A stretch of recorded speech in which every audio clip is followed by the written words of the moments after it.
හොඳයි. එහෙනම් දරුවනේ ආයුබෝවන්. අපි අද ආරම්භ කරන්න යන්නේ අපේ උසස් පෙළ කෘෂි විද්‍යාව සිද්ධාන්ත වැඩසටහන. එතකොට මුලින්ම වැඩසටහන හඳුන්වා දීමට ඉස්සෙල්ලා අපි ඔබගේ උසස් පෙළ නිර්දේශය ගැන බොහෝම කෙටියෙන්, ඊටාම කෙටියෙන් සලකා බලන්න. මොකද අපි එක් ඒකකයක් යටතේ මේ මාතෘකාවන් පිළිබඳව වැඩිදුර කතා කරන නිසා ගොඩාක් මෙතන මම කතා කරන්න යන්නේ නැහැ. නමුත් දල වශයෙන් අපි යන්නේ මොන වගේ පාරක් දිගේද කියන එක ගැන පොඩි මතක් කිරීමක් කරලා දෙන්නම් මුලින්ම. එතකොට පුතේ අපි දන්නවා අපගේ නිර්දේශය තුළ මෙතන ඒකක 10ක් තියෙනවා. තව 9කුත් එක්ක සම්පූර්ණ ඒකක අපිට තියෙනවා 19ක්. යුනිට් එකවත් ඒකක 19ක් තියෙනවා අපේ උසස් පෙළ කෘෂි විද්‍යාව වැඩසටහන තුළ. එතකොට ඊටාම කාලෝචිත ආකාරයටත් ඊටාම තරකානුකූල ආකාරයට තමයි මෙම නිර්දේශයේ ඒකක පෙළගස්වලා තියෙන්නේ. ඉතින් මම යෝජනා කරනවා ඒ අනුව ඊටාම විද්‍යාත්මක හා කිසියම් පිළිවෙලකට මේක පෙළගස්වලා තියෙන නිසා අපි මේකේ පිළිවෙලටම තමයි ගමන් කළ යුත්තේ. ඒ කියන්නේ මුලින් පළවෙනි ඒකකයේ කතා කරලා දෙවෙනි ඒකකයට, දෙවෙනි එකෙන් පස්සේ තුන්වෙනි ඒකකයට යන්නේක තමයි උසස් පෙළ කෘෂි විද්‍යාව සඳහා අපි යෝජනා කරන ක්‍රමය. ඒකට මෙන්න මෙහෙම හේතුවකුත් තියෙනවා. සමහර වෙලාවට පළවෙනි ඒකකයෙන් අපි ඉගෙන ගන්න යම් යම් સિદ્ધාන්ත දෙවන ඒකකයේ ඉගෙන ගන්නකොට ඒක වටහා ගන්නකොට වැදගත් වෙන්න පුළුවන්. දෙවෙනි ඒකකයේ ඉගෙන ගන්න ඒවා තුන්වෙනි ඒකකයට වැදගත් වෙන්න පුළුවන්. ඒවා ආපහු හතරට වැදගත් වෙන්න පුළුවන් තුනේ ඉගෙන ගන්න ඒවා. ඉතින් අපි යම් වෙලාවක තුන්වෙනි ඒකකයේ නැත්නම් දෙවෙනි ඒකකයේ නැත්නම් පළවෙනි ඒකකයේ අතහැරලා එක අතහැරලා දෙකෙන් පටන් ගත්තොත් නැත්නම් දෙක පටන් අතහැරලා තුනෙන් පටන් ගත්තොත් අපට අර මුල් දැනුම නැතුව ඒ කතා කරන ඒකකය තේරුම් ගන්න අමාරු වෙනවා. ඉතින් ඒ නිසා මම යෝජනා කරනවා අපි පිළිවෙලට 1 සිට 19 දක්වා ගමන් කරමු කියලා. ඒතකොට මෙතෙන්දි මම පොඩි වේලාවක් ගන්නවා ඔබට මොකක්ද මේ නිර්දේශය මොන විදිහටද මේක පෙළ ගැහිලා තියෙන්නේ කියන්නේ කතා කරන්න. ඒ අනුව අපේ පළවෙනි ඒකකය ඔබට පේනවා ඇති ශ්‍රී ලංකාවේ සංවර්ධනයේට කෘෂි අංශයේ දායකත්වය. ඒතකොට මේ යටතේ අපි කතා කරන්නේ සමහර වෙලාවට ඕගොල්ල සාමාන්‍ය පෙළ ඉතිහාසයට පුරවැසි අධ්‍යයනයට යම් යම් තොරතුරු කතා කරපු ඒකකයක්. මේ යටතේ අපි කතා කරනවා කෘෂිකර්මය කියන්නේ මොකක්ද? මේක මොන වගේ විෂය ධාරාවක්ද? එහෙම නැත්නම් මේක අපේ රටේ ආර්ථිකයට දායක වෙන්නේ කොහොමද? එතකොට මේ යටතේ රජය ක්‍රියාත්මක කරන වැඩසටහන් මොනවද? මේ යටතේ පවතින ආයතන මොනවද? මේ ආයතන වල ක්‍රියාකාරීත්වය මොනවද? කෘෂිකර්මයේ සම්බන්ධයෙන් යම් යම් සංඛ්‍යාලේඛන මොනවද? ඒ වගේම මේ යටතේ තියෙන රජයේ ආයතන නැත්නම් මේ මගින් ආයතන මගින් ලබා දෙන සේවාවන් මොනවද? ආදී දේවල් මේවා ඔය සමහර උදවිය කියන විදිහට මේක කිසියම් ආකාරයක කෘෂිකර්මයේ පිළිබඳව පරිපාලනමය හා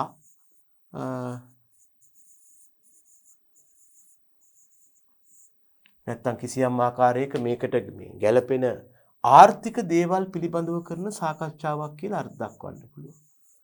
කොහොමද කෘෂිකර්මයේ මේ සමාජ ආර්ථික වශයෙන් ගමන් කරන්න කියන එකයි මේ යටතේ අපි කතා කරන්නේ. හරිද? එතකොට ඒක හුඟක් වෙලාවට විද්‍යාත්මක දේවල් නෙවෙයි, විද්‍යාවේ නිකන් විද්‍යාත්මක ඔය පරීක්ෂණ නිරීක්ෂණ නිගමන ආදී නෙවෙයි තියෙන්නේ. එතන හුදෙක්ම ඔය කෘෂිකර්මාන්තයේ හා අපේ රටේ පරිපාලනය කොහොමද මේකේ අතීතය, ඉතිහාසය, වර්තමානය, අනාගතය ගැන කරන පොඩි විවරණයක් තමයි මෙම ඒකකයේ මගින් කතා කරන්නේ. හරිද? අපි ඊළඟට ආවොත් අපේ දෙවන ඒකකයට දේශගුණ විද්‍යාව. දැන් මෙන්න මෙහෙම එකක් තියෙනවා දරුවනේ. අපි කතා කරන්නේ කෘෂිකර්මාන්තය ගැනනේ. හිතන්න මේ තියෙන්නේ පොළොව මට්ටම කියලා. අපි කෘෂිකර්මාන්තයේ යටතේ එක පැත්තකින් ශාක වගා කරනවා. එතකොට ශාකවල කොටසක් තියෙනවා කොහෙද? වායුගෝලය කියන පරිසරයේ.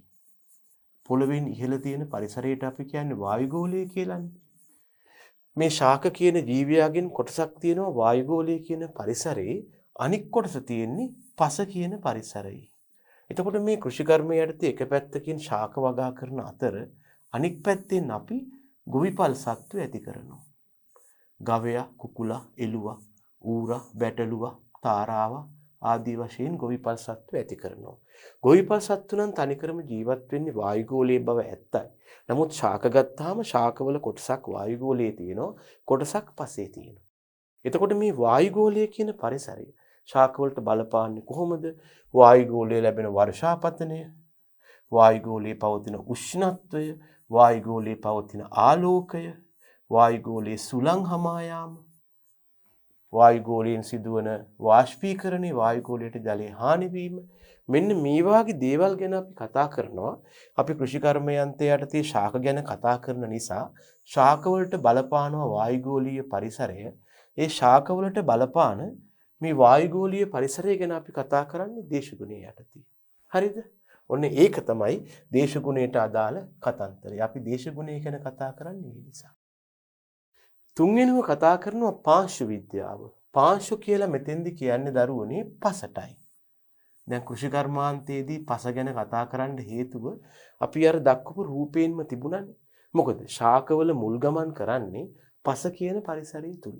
ඉතින් ඒ නිසා මේ පස කියන පරිසරය ශාකවලට හරි වැදගත් වෙනවා. එතකොට මේ පස කියන පරිසරය පිළිබඳව ශාකවලට වැදගත් වෙන විද්‍යාත්මකව සලකා බලන්නේ පාංශු විද්‍යාව හෙවත් පස කියන ඒකකයේ යටතේ. අපි ඊළඟට මේ කෘෂිකර්මයේදී ශාකවලට කරන දෙයක් තියෙනවා. ඒකට අපි කියනවා සාත්තු ක්‍රියා කියලා. මේ සාත්තු ක්‍රියා කියන්නේ මේකයි දරුවනේ. සමහර වෙලාවට මේ පරිසරයේ ශාකවලට වායුගෝලයෙන් හා පසෙන් ලැබෙන්න ඕන තත්ත්ව තියෙනවා. ඒ තත්ත්ව හරියට ලැබුත් නැත්නම් අපට හොඳ අස්වැන්නක් ගන්න බෑ. අපි කෘෂිකර්මයේදී වගා කරන්නේ ශාක හෝ සතුන් ඒගොල්ලන්ගෙන් මොකක් හරි ප්‍රයෝජනයක් ලබා ගන්න. කෘෂිකර්මාන්තයේදී ශාක හෝ සතුන් වගා කරලා අපි ලබා ගන්න මේ ප්‍රයෝජනයට කියනවා අස්වැන්න කියලා. දැන් ශාක වගා කළොත් වී ගහකින් අපි සහල් නැත්තම් වී ලබා ගන්නවා. එළවලු, පළතුරු, මල් වර්ග සත්ව ඇති කරලා මස්, කිරි, බිත්තර ආදිය ගන්නවා.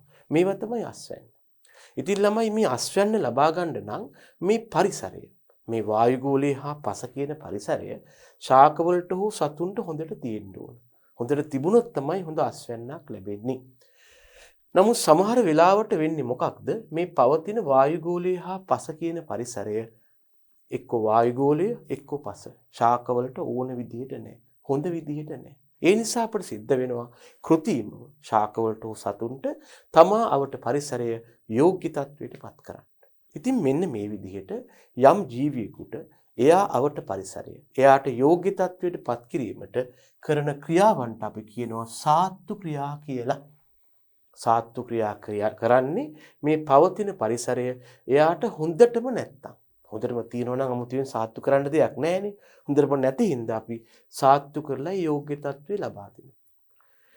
දැන් මේ යටතේ මොන වගේ සාත්තු ක්‍රියාද අපිට කරන්න වෙලා තියෙන්නේ? සමහර වෙලාවට ශාක පසෙන් ලබා ගන්නවා නයිට්‍රජන්, ෆොස්ෆරස්, පොටෑසියම් වගේ පෝෂක වර්ග. සමහර වෙලාවට ඒවා ප්‍රමාණවත් තරම් පසේ නැහැ. අන්න ඒ වගේ වෙලාවට අපිට සිද්ධ වෙනවා පිටින් ඒවා ලබා දෙන්න. ඕකට අපි කියනවා පොහොර යොදනවා කියලා. එහෙම නැත්නම් පසේ ප්‍රමාණවත් තරම් ජලය නැහැ. ඒ වගේ වෙලාවට අපි බාහිරින් ශාකයට වතුර දාලා කියනවා ජල සම්පාදනය කරනවා කියලා. එහෙම නැත්නම් මේ වායුගෝලී හා පසේ ඉන්නවා මේ ශාකවලට හානි කරන නොයෙකුත් වල් පැලෑටි රෝග ආදී කට්ටිය. ඒගොල්ලන් මරලා දාලා අපි කියනවා පලිබෝධ මර්ධනය කළා කියලා. ඉතින් ප්‍රධාන වශයෙන් අපි ওই වගේ සාත්තු ක්‍රියා කරනවා. ඉතින් අපේ නිර්දේශයේ ඊළඟට යොමු වෙනවා දරුවනේ මේ ශාකවලට කරන සාත්තු ක්‍රියා පැත්තට. සාත්තු ක්‍රියා කරන්නේ ස්වභාවිකව පවතින පරිසරය හොඳටම නැති හින්දා. මේ යටතේ කරන එක සාත්තු ක්‍රියාවක් තමයි පොහොර දැමීම. නිකම්ම පොහොර දාන්න කලින් පොහොර යටතේ ලබා දෙන පෝෂක මොනවද? ශාක තුල මේවා කරන්නේ මොන වගේ ක්‍රියාවන්ද? ඒවා තිබුණ නැත්නම් ශාක වලට මොන වගේ ඌනතාවද ඇති වෙන්නේ? එහෙනම් පොහොර දාන්නේ කොහොමද? ඔන්න ඔය ගැන අපි කතා කරනවා අංක 4 ශාක පෝෂණය යට. අංක 5 බිම් සැකසීම යටතේත් කරන්නේ සාත්තු ක්‍රියාවක් විදිහට බීජ පැලවෙන්න, ඒ වගේම ශාකවල මුල් ගමන් කරන්න අවශ්‍ය වන පස කියන පරිසරය හොඳට සකස් කරනවා. බුරුල් කරලා, සමතලා කරලා, කාණු දාලා ඒක අපි කරනවා බිම් සැකසීම යටතේ. තව ඉතින් ගොඩක් දේවල් තියෙනවා. මම දල හැඳින්වීමක් කරන්නේ. ඊළඟට මම කිව්වනේ ශාකවලට අවශ්‍යයි කියලා ජලය. ඒ අවශ්‍ය ජලයේ ප්‍රමාණවත්ව පසේ නැත්නම් අපි පිටින් වතුර දානවා ජල සම්පාදනය. ඔන්න ඒකත් සාත්තු ක්‍රියාවක් වෙලා තියෙනවා. ඒ ගස් වලට වතුර දාන එක ගැනත් අපි මෙතෙන්දී විද්‍යාත්මකව කතා කරනවා. ඊළඟට ශාක කායික විද්‍යාව. දැන් මෙහෙම දෙයක් තියෙනවා ශාකයක අස්වැන්න කියලා මොකද්ද අපි ලබා ගන්න? මේ ශාකයේ වායෝ කොටස් සේවත් පත්‍රවල සිදුවෙනවනේ ප්‍රභා සංශ්ලේෂණ ක්‍රියාව. ආලෝකය අල්ල ගන්නවා, කාබන් ඩයොක්සයිඩ් අල්ල ගන්නවා, මෙයාගේ හරිත ලව තියෙනවා, පසෙන් ජලය උරා ගන්නවා, එන්සයිම පාවිච්චි වෙනවා. මේ මකින් හදනව මොනවද? කාබෝහයිඩ්‍රේට්. ඉතින් මෙන්න මේ හදන කාබෝහයිඩ්‍රේට් තමයි අපි අනික් පැත්තෙන් අස්වැන්න කියලා ලබා ගන්න. සමහර වෙලාවට මේ කාබෝහයිඩ්‍රේට් කෙලින්ම අපි ශාක වලින් අස්වැන්න කියලා ගන්නවා. එහෙම ගන්න බැරි කොටස මොකද අපි කරන්නේ? අපිට කෙලින්ම කන්න බැරි දේවල් තියෙනවනම් ඒවා කෙඳි වැඩි නම් පෝෂ්‍ය ගුණය අඩු නම් අපිට කෙලින්ම කන්න බැයි නම් අපි කරන්නේ ඒවා දෙනවා සත්තුන්ට. මොනවා විදිහටද? සත්ව ආහාර කියලා. අපිට කන්න බැරි දේවල් සත්තුන්ට දෙනවා. කෙඳි අධික නම් පෝෂ්‍ය ගුණය අඩු නම් ඒවා සත්තුන්ට දීලා සත්තුන්ගේ දේහය තුළ සිදුවන යම් යම් කායික ක්‍රියාකාරකම් වලින් පස්සේ අපි සත්තුන්ගෙන් ලබා ගන්නවා අස්වැන්න. ওই කෘෂිකර්මයේදී සතුන් හා ශාක ගැන කතා කරන්නේ පොඩි ඒකාබද්ධ ස්වරූපයකින්. ශාක වගා කරලා හොඳ ටික අපි අස්වැන්න වශයෙන් ගන්නවා. අපිට ගන්න බැරි අහක දාන්න ඕන දේවල් නැත්නම් සමහරු කියයි භෝග ශේෂ කියලා ඒවා සත්තුන්ට දෙනවා. ඊළඟට සත්තුන්ගේ දේහය තුල යම් ක්‍රියාවක් වෙලා ආපහු ඒවා පෝෂ්‍ය ගුණය වැඩි, වටිනාකමින් වැඩි මස් කිරි බිත්තර ආදී බවට පත් වෙනවා. ඉතින් කෘෂිකර්මය හා සතුන් නැති කිරීම දෙකම එකට යන්නේ ඔන්න ඔය විදිහටයි. එතකොට දැන් මෙතෙන්දී මේ ශාකවල සිද්ධ වෙනවා මෙතෙන්දී අර වගේ ප්‍රභා සංශ්ලේෂණය, ශ්වසනය, උත්සේදනය, ද්‍රව්‍ය අවශෝෂණය, ද්‍රව්‍ය පරිවහනය, එන්සයිම වර්ධනය, හෝමෝන භාවිතය මෙන්න මේ වගේ දේවල් ගැන අපි කතා කරනවා ශාක කායික විද්‍යාව යටතේ. ඊළඟට අපි එනවා ශාක ප්‍රචාරණය. දැන් කෘෂිකර්මාන්තයේදී අපට අවශ්‍ය වෙනවා දරුවනේ තියෙන ගස් වලින් අලුත් ගස් බෝ කරගන්න. ඇයි අපිට වගාවක් පටන් ගන්න ගියාම පැල එපාය නැත්තම් බීජ එපාය. ඒකෙන්නේ අපි අලුත් ශාක පරම්පරාවක් බෝ කරගන්නේ. අන්න ඒ විදිහට වගාව සඳහා අලුතෙන් ශාක බෝ කරගන්න ආකාරය ගැන කතා කරනවා ශාක ප්‍රචාරණයේ යටතේ. මේක අපි දෙකට බෙදලා කතා කරනවා. ශාක වලින් බීජ හට ලබාගෙන ඒකෙන් ශාක බෝ කරනවා නම් අපි කියනවා බීජ ප්‍රචාරණය කියලා. බීජ වෙනුවට ශාකයක හමුවන වෙනත් වර්ධනය වන හෝ වැඩෙන කොටසකින් දුහිතෘ ශාක බෝ කරගත්තා නම් අපි කියනවා වර්ධක ප්‍රචාරණය කියලා. ඔයගොල්ලෝ සමහර වෙලාවට අහලා තියෙන ඔය ශාක පටක රෝපණේ අපිට හම්බ වෙන්නේ මේ වර්ධක ප්‍රචාරණය යටතේ. අපි ඒ ගැන කතා කරනවා. ඊළඟට දැන් මෙහෙම එකක් තියෙනවා. දැන් අපි වගා කරන ශාක හා ඇති කරන සත්තු එච්චර හොඳ නිෂ්පාදනයක් දෙන කට්ටිය නෙමෙයි නම්. ඒගොල්ලෝ පහසුවෙන් රෝගවලට අහු වෙනවා නම්, නිෂ්පාදනයේ අඩු නම්, නිෂ්පාදනයේ ක්වොලිටි එකේ හේවත් ගුණාත්මය අඩු නම් අපට සිද්ධ වෙනවා ඒගොල්ලන්ගේ නිෂ්පාදනය වැඩි කරන්න. නිෂ්පාදනය වැඩි කිරීමට අපට සාත්තු ක්‍රියා කරන්න පුළුවන් තමයි. පෝර දාලා වතුර දාලා එහෙම කරන්නත් පුළුවන්. හැබැයි එහෙම කළාට අපිට නිෂ්පාදනය වැඩි කරන්න පුළුවන් මට්ටමක් තියෙනවා. එතනින් එහාට අපි තවදුරටත් නිෂ්පාදනය වැඩි කරන්න යනවා නම් අපට සිද්ධ වෙනවා ඉන්න ශාකවල ප්‍රවේණික තත්ත්වය වැඩි දියුණු කරන්න. එහෙම නැත්නම් දුර්වල ප්‍රවේණික හැකියාවක්, දුර්වල නිෂ්පාදන හැකියාවක් තියෙන ශාකයකට කොච්චර පෝර දැම්මත්, කොච්චර වතුර දැම්මත් නිෂ්පාදනය ගොඩක් වැඩි වෙන්නේ නැහැ. ඊට වඩා අපට ලේසි මේ ශාකයේ නිෂ්පාදන හැකියාව වැඩි කරන එක. සතුන්ගේ නිෂ්පාදන හැකියාව වැඩි කරන එක. ශාකවල නිෂ්පාදන හැකියාව වැඩි කරන්නේ ශාකයේ ප්‍රවේණික ලක්ෂණ DNA වර්ණ දිහ ආදී වෙනස් කරලා ශාක අභිජනනය යටතේ. අපි මේ පාඩම කතා කරනවා. ඊළඟට තව දෙයක් අපි කරනවා දැනට මේ ඉන්න ශාකවල පවතිනවා ජාන. ඔයගොල්ලෝ දන්නවනේ ජාන කියන්නේ ප්‍රවීණ විද්‍යාවේ වැදගත් වෙන දෙයක් කියලා. මෙන්න මේ ජාන අපි ආරක්ෂා කරගන්න ඕන. මොකද කෘෂිකර්මාන්තයේ කළා කියලා මේ ජාන සම්පත් විනාශ වෙන්න දෙන්න බෑනේ. එතකොට මේ ජාන සම්පත් සංරක්ෂණය කරන ආකාරයත් අපි මෙතෙන්දිම කතා කරනවා. ඒක තමයි අංක 9 ඒකකය. දැන් මෙන්න මෙහෙම දෙයක් වෙලා තියෙනවා. සමහර වෙලාවට අපි කෘෂිකර්මාන්තයේදී ශාක වගා කරන්න ගියාම මේ තියෙන පරිසරය ශාකවලට එච්චර හිතකර නොවෙන්න පුළුවන්. මේ තියෙන පරිසරයේ අපි ශාක වගා කරපුවාම ඒවා අධික සූර්යාලෝකයේ, අධික උෂ්ණත්වයේ, අධික සුළඟ, අධික පලිබෝධ හානි ආදී මගින් හානි වෙන්න පුළුවන්. අන්න ඒ වගේ වෙලාවට මොකද අපි කරන්නේ? මේ ශාකවලට බාහිර තත්ත්ව වලින් ආරක්ෂාවක් ලබා දීලා ශාක වගා කරනවා. ඔයගොල්ලෝ දැකලා සමහර වෙලාවට ඔය ශාක වගා කරනවා පොලිතින් වලින් වහපු ගෙවල් ඇතුලේ. එහෙම නැත්නම් දැල් වලින් හදපු ගෙවල් ඇතුලේ, වීදුරු වලින් හදපු ගෙවල් ඇතුලේ. ඇයි ඒ කරන්නේ? බාහිර පරිසරයේ නැතිවන අහිතකර තත්ත්ව වළක්වා ගන්න. බාහිර පරිසරයේ නැතිවන ආරක්ෂිත තත්ත්ව වලින් ශාක ආරක්ෂා කරමින් ශාක වගා කරනවට අපි කියනවා ප්‍රොටෙක්ටඩ් ඇග්‍රිකල්චර් හෙවත් ආරක්ෂිත කෘෂිකර්මය. ඒ වගේ ආරක්ෂිත ව්‍යුහයක් හදපුවාම මේක ඇතුලේ තියෙන තත්ත්වයන් අපට පාලනය කරන්න පුළුවන්, කන්ට්‍රෝල් කරන්න පුළුවන්. ඒ නිසා මේකට අපි කියනවා තත්ත්ව පාලනය කරමින් නැත්නම් පාලිත තත්ත්වයටදී ශාක වගා කිරීම කියලා.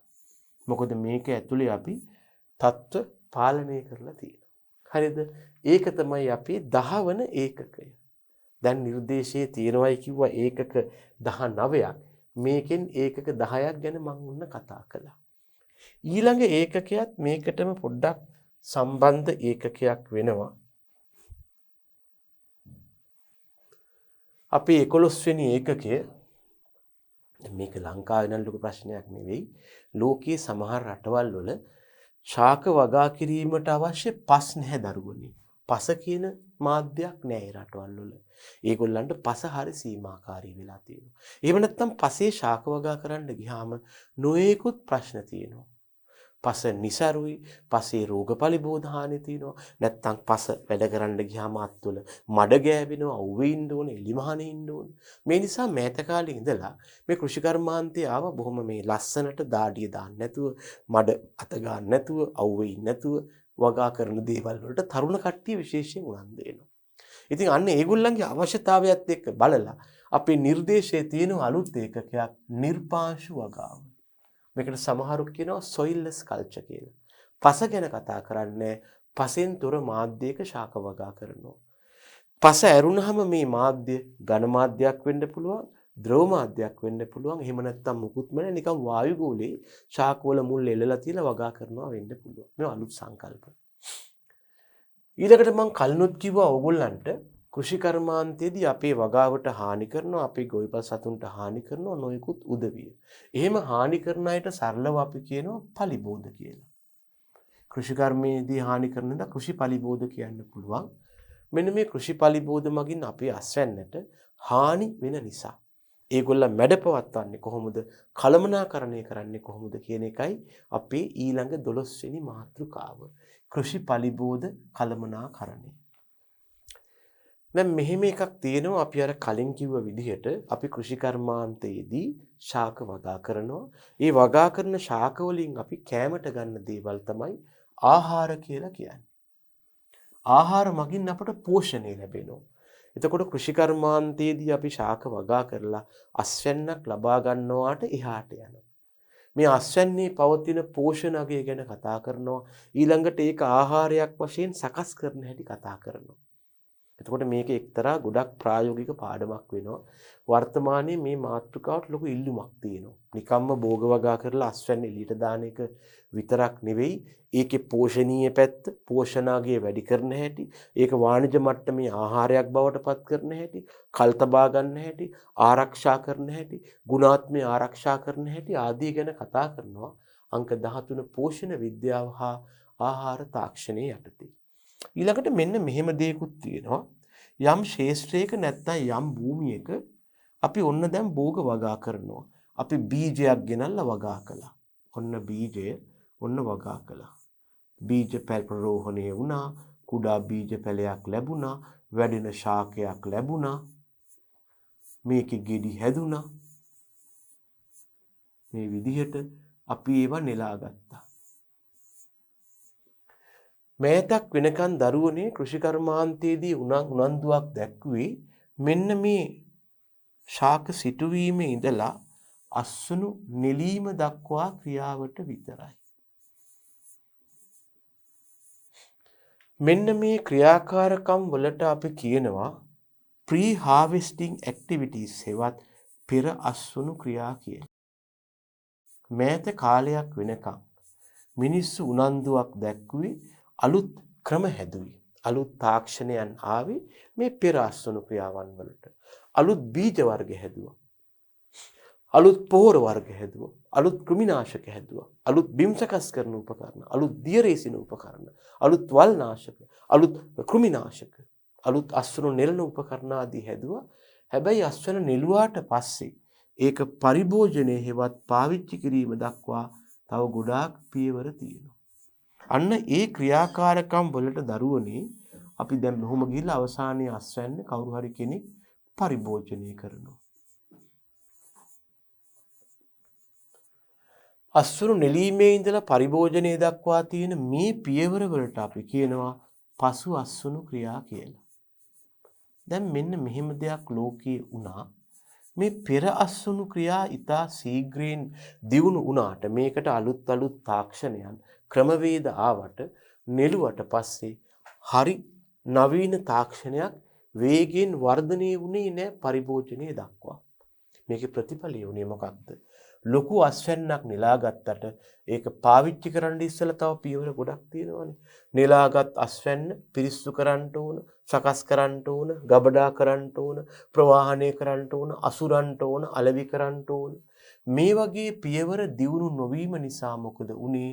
විශාල අස්වනු හානියක් නැත්නම් පසු අස්වනු හානියක් සිද්ධ වුණා. ඉතින් ඒ නිසා රටක්, ගොවිපලක්, ජාතියක් විදිහට කොච්චර හොඳ පෙර අස්වනු ක්‍රියා කරලා කොච්චර හොඳ අස්වැන්නක් ලබා ගත්තත් ඒක පාවිච්චි කරන්න ඉස්සෙල්ලා මේ වගේ හානියක් වෙනවා නම් ඒක විශාල අවාසනාවන්ත තත්ත්වයක්. ඉතින් මොකද වුනේ? මේ තත්ත්වය වළක්වන්න පසු කාලීනව මෙන්න මේ විශේෂ ශාස්ත්‍රයේ දියුණු වුණා. මොකක්ද? පසු අස්වනු තාක්ෂණය හෙවත් පසු අස්වනු ක්‍රියාවන්ට අදාළ තාක්ෂණය. මේක මෑත කාලේ ආපු අලුත් ට්‍රෙන්ඩ් එකක් පසු අස්වනු තාක්ෂණය. මේකේ වටිනාකම ලෝකයෙන් වටහා ගත්තේ ටිකක් පරක්කු වෙලා. ඉතින් ඒක තමයි අපි දැන් පෝෂණ විද්‍යාව ගැන කිව්වා. ඒක තමයි අපි පසු අස්වනු තාක්ෂණය. දැන් ඊළඟට අපි කිව්වා කෘෂිකර්මාන්තයේ යටතේ කතා කරන්නේ ශාක වගා කරන එක විතරක් නෙමෙයි සත්ව ඇති කරන එකක් කියලා. අන්නේ සත්ව ඇති කරන දේවල් ගැන අපි කතා කරනවා සත්ව පාලන මූලධර්ම යටතේ. මේක තමයි අපේ නිර්දේශයේ තියෙන දිගම ඒකකය. ඒක මම කියන්න කැමතියි. වැඩිම ප්‍රශ්න සංඛ්‍යාවක් අහන ඒකකයත් ඕක තමයි. ඊළඟට දැන් කෘෂිකර්මයේ ව්‍යාපාරයක් වශයෙන් කරගෙන යනකොට අපට අවශ්‍ය වෙනවා පොඩි පොඩි ආර්ථික විද්‍යා සංකල්ප බිස්නස් එකක් විදිහට කරගෙන යන්න. අන්න ඒ වාගේ ආර්ථික විද්‍යා සංකල්ප, ඉල්ලුම, සැපයුම, ප්‍රයෝගීතාව, මිල, එහෙම නැත්නම් පිරිවැය හේවත් නිෂ්පාදන වියදම, නිෂ්පාදන සාධක කළමනාකරණය, තරුණයෙක් වුණාම නැත්නම් අලුත් ව්‍යාපාරිකයෙක් විදිහට කොහොමද බිස්නස් ප්ලෑන් එකක් හෙවත් ව්‍යාපාර සැලැස්මක් හදන්නේ? ඒවා බොහොම කාලීන මාතෘකා. මේ ගැන අපි කතා කරනවා කෘෂිකර්ම ආර්ථික විද්‍යාව යටතේ. ඊළඟට දැන් මෙහෙම දෙයක්ත් තියෙනවානේ. අපි කෘෂිකර්ම යටතේ කරන්නේ මේ පවතින පරිසරයට යම් ආකාරයක බලපෑමක් කරනවා. අපි ඉස්සෙල්ලාම යම් පරිසරයක ස්වභාවිකව හමු වන ශාක සත්තු අයින් කරලා අපිට ඕනේවා හිටවනවා. අපිට ඕන සත්තු ඇති කරනවා. එහෙම ගියාම කිසියම් ආකාරයක පරිසරයත් එක්ක ගැටීමක් ඇති වෙනවා. අද වෙන්න අතීතයට වඩා මේ ගැටීම වැඩි. මොකද ජනගහනය වැඩි, හැමෝම අස්වැන්නක් ගන්න බලාපොරොත්තු වෙනවා, හැමෝගෙම පරිභෝජන අවශ්‍යතාව වැඩි. ඉතින් මේකත් එක්ක පොඩි ගැටලුවක් තියෙනවා. එක පැත්තකින් කෘෂිකර්මාන්තය, අනෙක් පැත්තෙන් පරිසරය අතර ගැටීමක් ඇති වෙනවා. මේ ගැටීම ඉවත් කරලා මේ දෙක බොහොම සහයෝගයෙන් සමතුලිතව අරන් යන හැටි කතා කරනවා තිරසර කෘෂිකර්මාන්තයේ යටතේ. ඊළඟට මෙහෙම දෙයක් තියෙනවා මේ කෘෂිකර්මයේ යෙදෙන්නේ මානවයෝ, මිනිස්සු. ඒතර මිනිස්සු මේක කරන්න ගියාම ඒගොල්ලන්ට අනතුරු වලට ලක් වෙන්න පුළුවන්. විෂ වීම වෙන්න පුළුවන්. යන්ත්‍ර මගින් හානි වෙන්න පුළුවන්. රෝග ඇති වෙන්න පුළුවන්. උපකරණ වලින් හානි වෙන්න පුළුවන්. අවුව මගින් හානි වෙන්න පුළුවන්. වතුර හිඟෙන් හානි වෙන්න පුළුවන්. මානසික ගැටලුවට ලක් වෙන්න පුළුවන්. මෙන්න මේ විදිහට කෘෂිකර්මයේ යෙදෙන උදවියට ඇති වෙන්න පුළුවන් සෞඛ්‍ය ගැටලු මොනවද? ඒවා වළක්වන්නේ කොහොමද කියන එක ගැන අපි කතා කරනවා.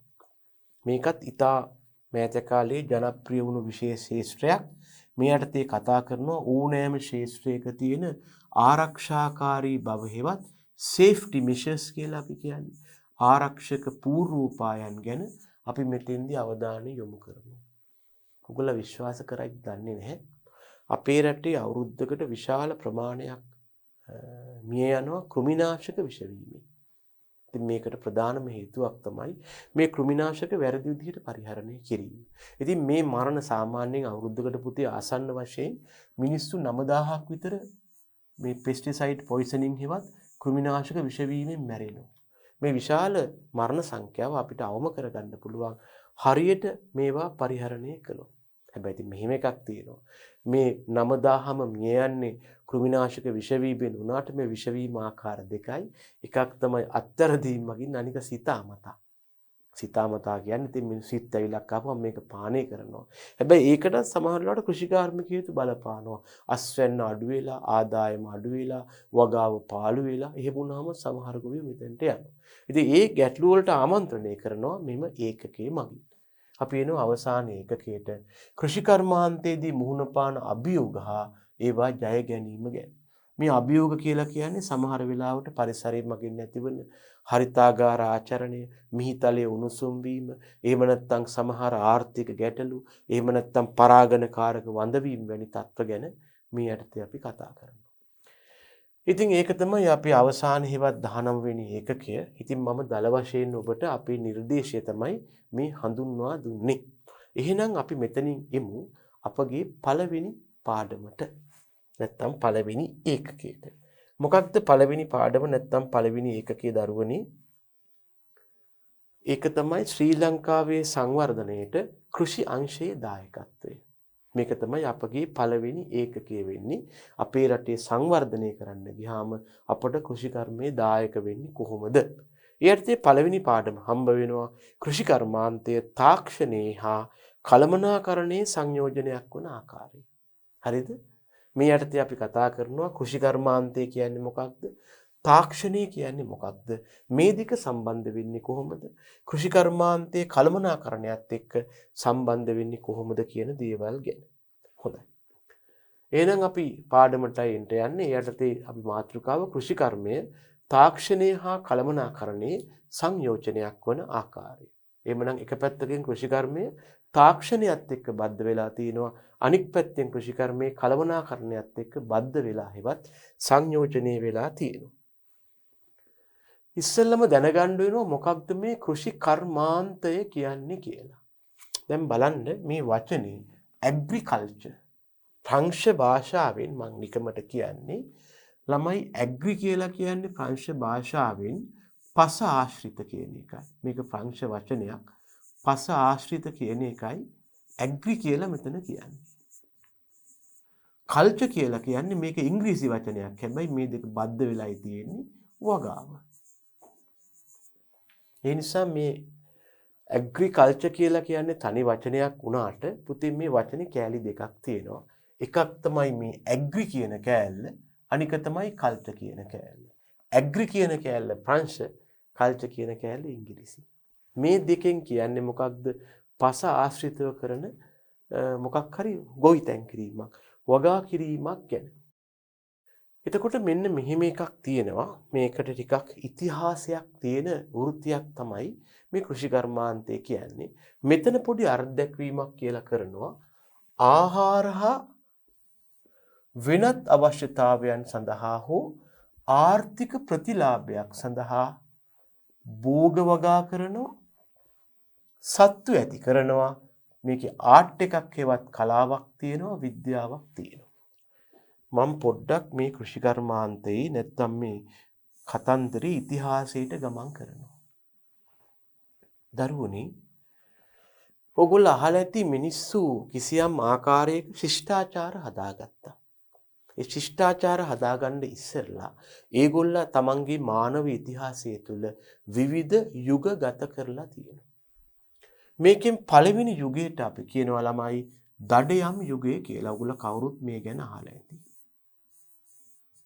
මේක තමයි මානව ශිෂ්ටාචාරයේ තිබුණු පළවෙනිම යුගය.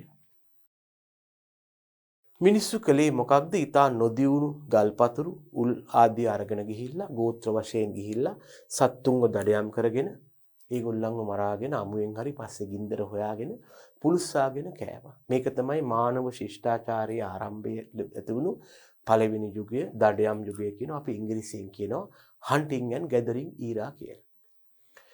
හැබැයි මතක තියාගන්න දරුවනේ මේ කාලේ මිනිස්සුන්ට තිබුණේ බොහොම නොදියුණු මෙවලම්. ඒ මෙවලම් පාවිච්චි කරලා සත්තු දඩයම් කරගන්න එක පහසු වැඩක් නෙවෙයි. ඉතින් අපි අහලා තියෙනවා මේ දඩයම් යුගයේ මිනිස්සු වැඩිපුරම ඉඳලා තියෙන බඩගින්නේ. ඇයි? එහෙම සත්තු දඩයම් කරන එක පහසු වැඩක් නෙවෙයි. තුවක්කු පිස්තෝල නැහනේ. අර නොදියුණු මෙවලම් වලින් කණ්ඩායමක් එකතුලා සතෙක් අල්ලගත්තොත් කනවා. එහෙම නැත්තම් දින ගාණක් බඩගින්නේ. හැබැයි ඉතින් මිනිස්සු මේ දඩයම් යුගයේ සත්තු විතරක් නෙමෙයි සමහර ගස්වල මුල් ගෙඩි පොතු ආදියත් කාලා ජීවත් වුණා. දඩයම් කර කර සත්තු පස්සේ යන්න තිබුණ හින්දා මිනිස්සුන්ට ස්ථිර වාසස්ථාන කියලා જાතියක් තිබුණේ නෑ. ඕක තමයි කතන්දරේ. දැන් ඔහොම දඩයම් යුගයේ ගත කරගෙන යනකොට මිනිස්සුන්ට සමහර සත්තුන්ගේ පැටව හම්බ වුණා. සත්තු දඩයම් කරන්න ගියාම ලොකු සතාව දඩයම් කරගන්නවා පැටව ටිකකුත් ඉතුරු වෙනවා. පැටව ටික ඒ මියගිය මව් සතාලන් කැරක් කැරක ඉන්නවා. මිනිස්සු කල්පනා කළා මේ ලොකු සතාගේ පැටව ටික තව පොඩි. මේගොල්ල මෙහෙම මරාගෙන කෑවොත් හම්බ වෙන්නේ අඩු මස් ප්‍රමාණයක්. එහෙම නෙවෙයි. මේගොල්ල ටිකක් ලොකු වෙනකන් අපි හදලා ඒකල්ල මරාගෙන කමුද. ඒ නිසා මිනිස්සු මොකද කළේ? ඊළඟ යුගයට shift වුණා. ඊළඟ යුගයට ගමන් කළා. මොකක්ද මේ යුගය? ෂෙෆර්ඩීරා හෙවත් මේකට අපි කියනවා ඉන්දීර යුගය කියලා. මේක මානව ශිෂ්ටාචාරයේ දෙවන යුගය වුණා. ඉන්දීර යුගයේදී මිනිස්සු කළේ මොකක්ද? ඔය ලී කෑලි ගල් ගුහා ආශ්‍රිත මොන හරි දේවල් හොයාගෙන පොඩි කූඩු හදලා ඒව ඇතුලේ සත්තු දාගන්නවා. හැබැයි පොඩි ප්‍රශ්නයක් වුණා මෙතෙන්දී. මෙහෙම සත්තු දාගෙන මෙයා ලොකු වුණාට පස්සේ අල්ලගෙන මරාගෙන කනවා.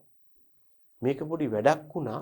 දැන් මෙහෙම සත්තුන්ව කූඩු කරලා ඇති කරද්දී මිනිස්සුන්ට හැමතැනම ඇවිදින්න විදියක් නෑ. සත්තුත් එක්ක ඉන්න එපා. සත්තු කූඩු අරන් යන්න බෑනේ.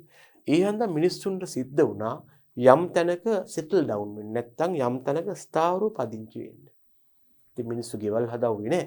ඒගොල්ලෝ කලේ ගල් ගුහා ආශ්‍රිතව වතුර තියෙන තැන් බලලා ඒ තැන් වල මොකද මිනිසෙක් ජීවත් වෙනකොට එයාගේ මූලිකම අවශ්‍යතාවය තමයි ජලය. ඒ නිසා ජල සුලභතාව තියෙන තැන් වලයි මිනිස්සු හිටියේ. ඉතින් මේක දඩයම් යුගයත් එක්ක ගැලපුණා. සත්තුත් ගොඩක් වෙලාවට ජලය ආශ්‍රිතව වතුර බොන්න එහෙම ආපුවම තමයි මිනිස්සු අල්ලගෙන උගුල් අටවල අල්ලගත්තේ. මිනිස්සු ජීවත් වෙන්නත් ජලය අවශ්‍ය වුණා. ඒ නිසා මිනිස්සු ජල සහිත ප්‍රදේශවල මොකද කළේ? සත්තුන්ගේ කූඩු හදාගෙන මේ තැන්වල හිටියා. ඔහොම ඉන්න අතරතුර මිනිස්සු දැක්කා ඒගොල්ල මම අර කලිනුත් කිව්වා වගේ දැන් මේක දෙවෙනි යුගය. මේකට අපි කියනවා එඬේර යුගය කියලා. ඉතින් ළමයිනේ මේ කාලේ මිනිස්සු තනිකරම කෑවේ සත්තු විතරක් නෙමෙයි නොයෙකුත් ගස් වලින් හම්බ වෙන ගෙඩි වර්ග, ඇට වර්ග ආදී කාලා ඒවැ කොටස් විසික් කළා. කන්න බැරි කොටස්. දැන් ඉතින් මේ විදිහට මේ බීජ පැලවෙලා ගස් බවට පත් වුණා. දැන් මොකද වෙලා තියෙන්නේ? අපේ ගොවි මහත්තුරු ගාව නැත්තම් මේ ආදී මානවයෝ ගාව දෙකක් තියෙනවා. මොකක්ද? ඉස්සරලාම එඬේර යුගය ආරම්භ කළා. එඬේර යුගයේදී සත්ව ඇති කරද්දී හම්බෙච්ච ගස් වල බීජ මුල් ආදී පැලවෙලා ඔන්න තුන්වෙනි යුගයක් ගැන කතා කරන්න පුළුවන් වුණා. මොකක්ද මේ තුන්වන යුගය? අපි කියනවා මේකට ෆාමින් ඊරා හෙවත් ගොවි යුගය කියලා. එහෙනම් ඔබට පේනවා මෙතන තියෙනවා අපිට හමු වෙලා මොනවද? යුග තුනක්. දඩයම් යුගය, එඬේර යුගය හා ගොවි යුගය. ඉතින් ඒ නිසා දැනගන්න මෙතන ලස්සනම වැඩේ මේකයි. ඉස්සරලාම මිනිස්සු ඇති කළේ නැත්නම් වගා කළේ ශාකනමේ සත්තු. මුලින් සත්තු ඇති කරපු කට්ටිය හෙවත් එඬේරු තමයි පස්සේ ගොවියෝ බවට පත් වුනේ. ඉතින් මෙතනින් පස්සේ ඔය මේක ලොකු ශිෂ්ටාචාර වංශ කතාවක්. ඕගොල්ලෝ අහලා තියෙනවා මිනිස්සු සත්තුයි තමන්ගේ බෝගයි අරගෙන එක එක පැතිවලට පල්ලම් බහැලා තමයි එක එක ශිෂ්ටාචාර ඇති කරගන්නේ.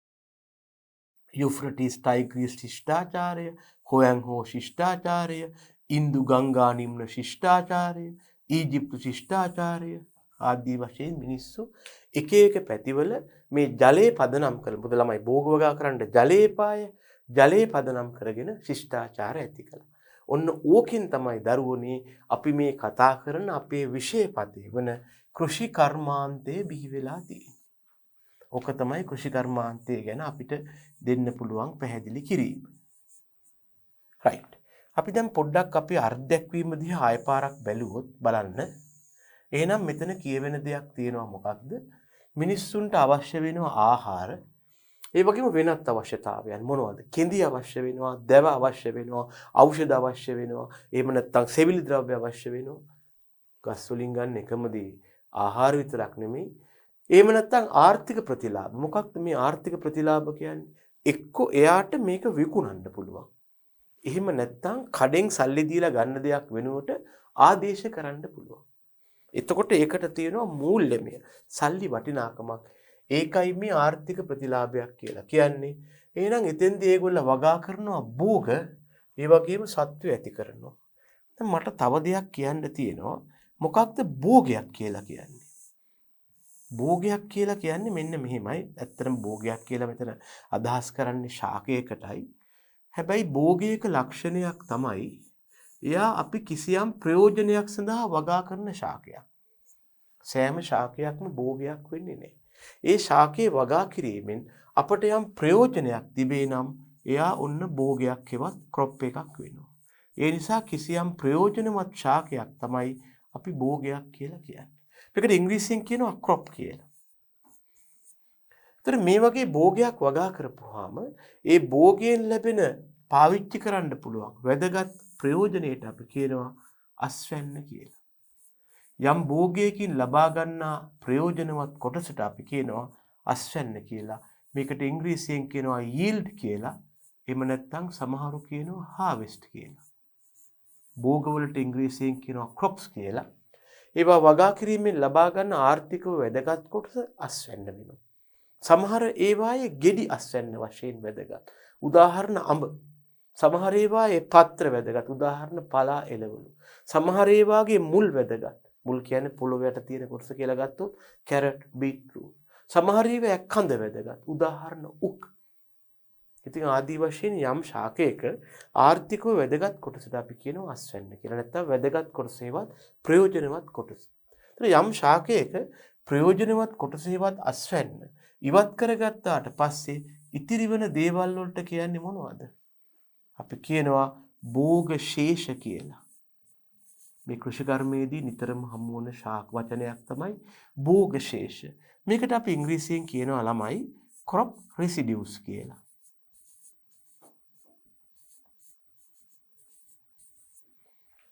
කෘෂිකර්මයේදී අපි ආර්ථිකව හෙවත් ප්‍රයෝජනයක් තියෙන ශාක වගා කරනවා.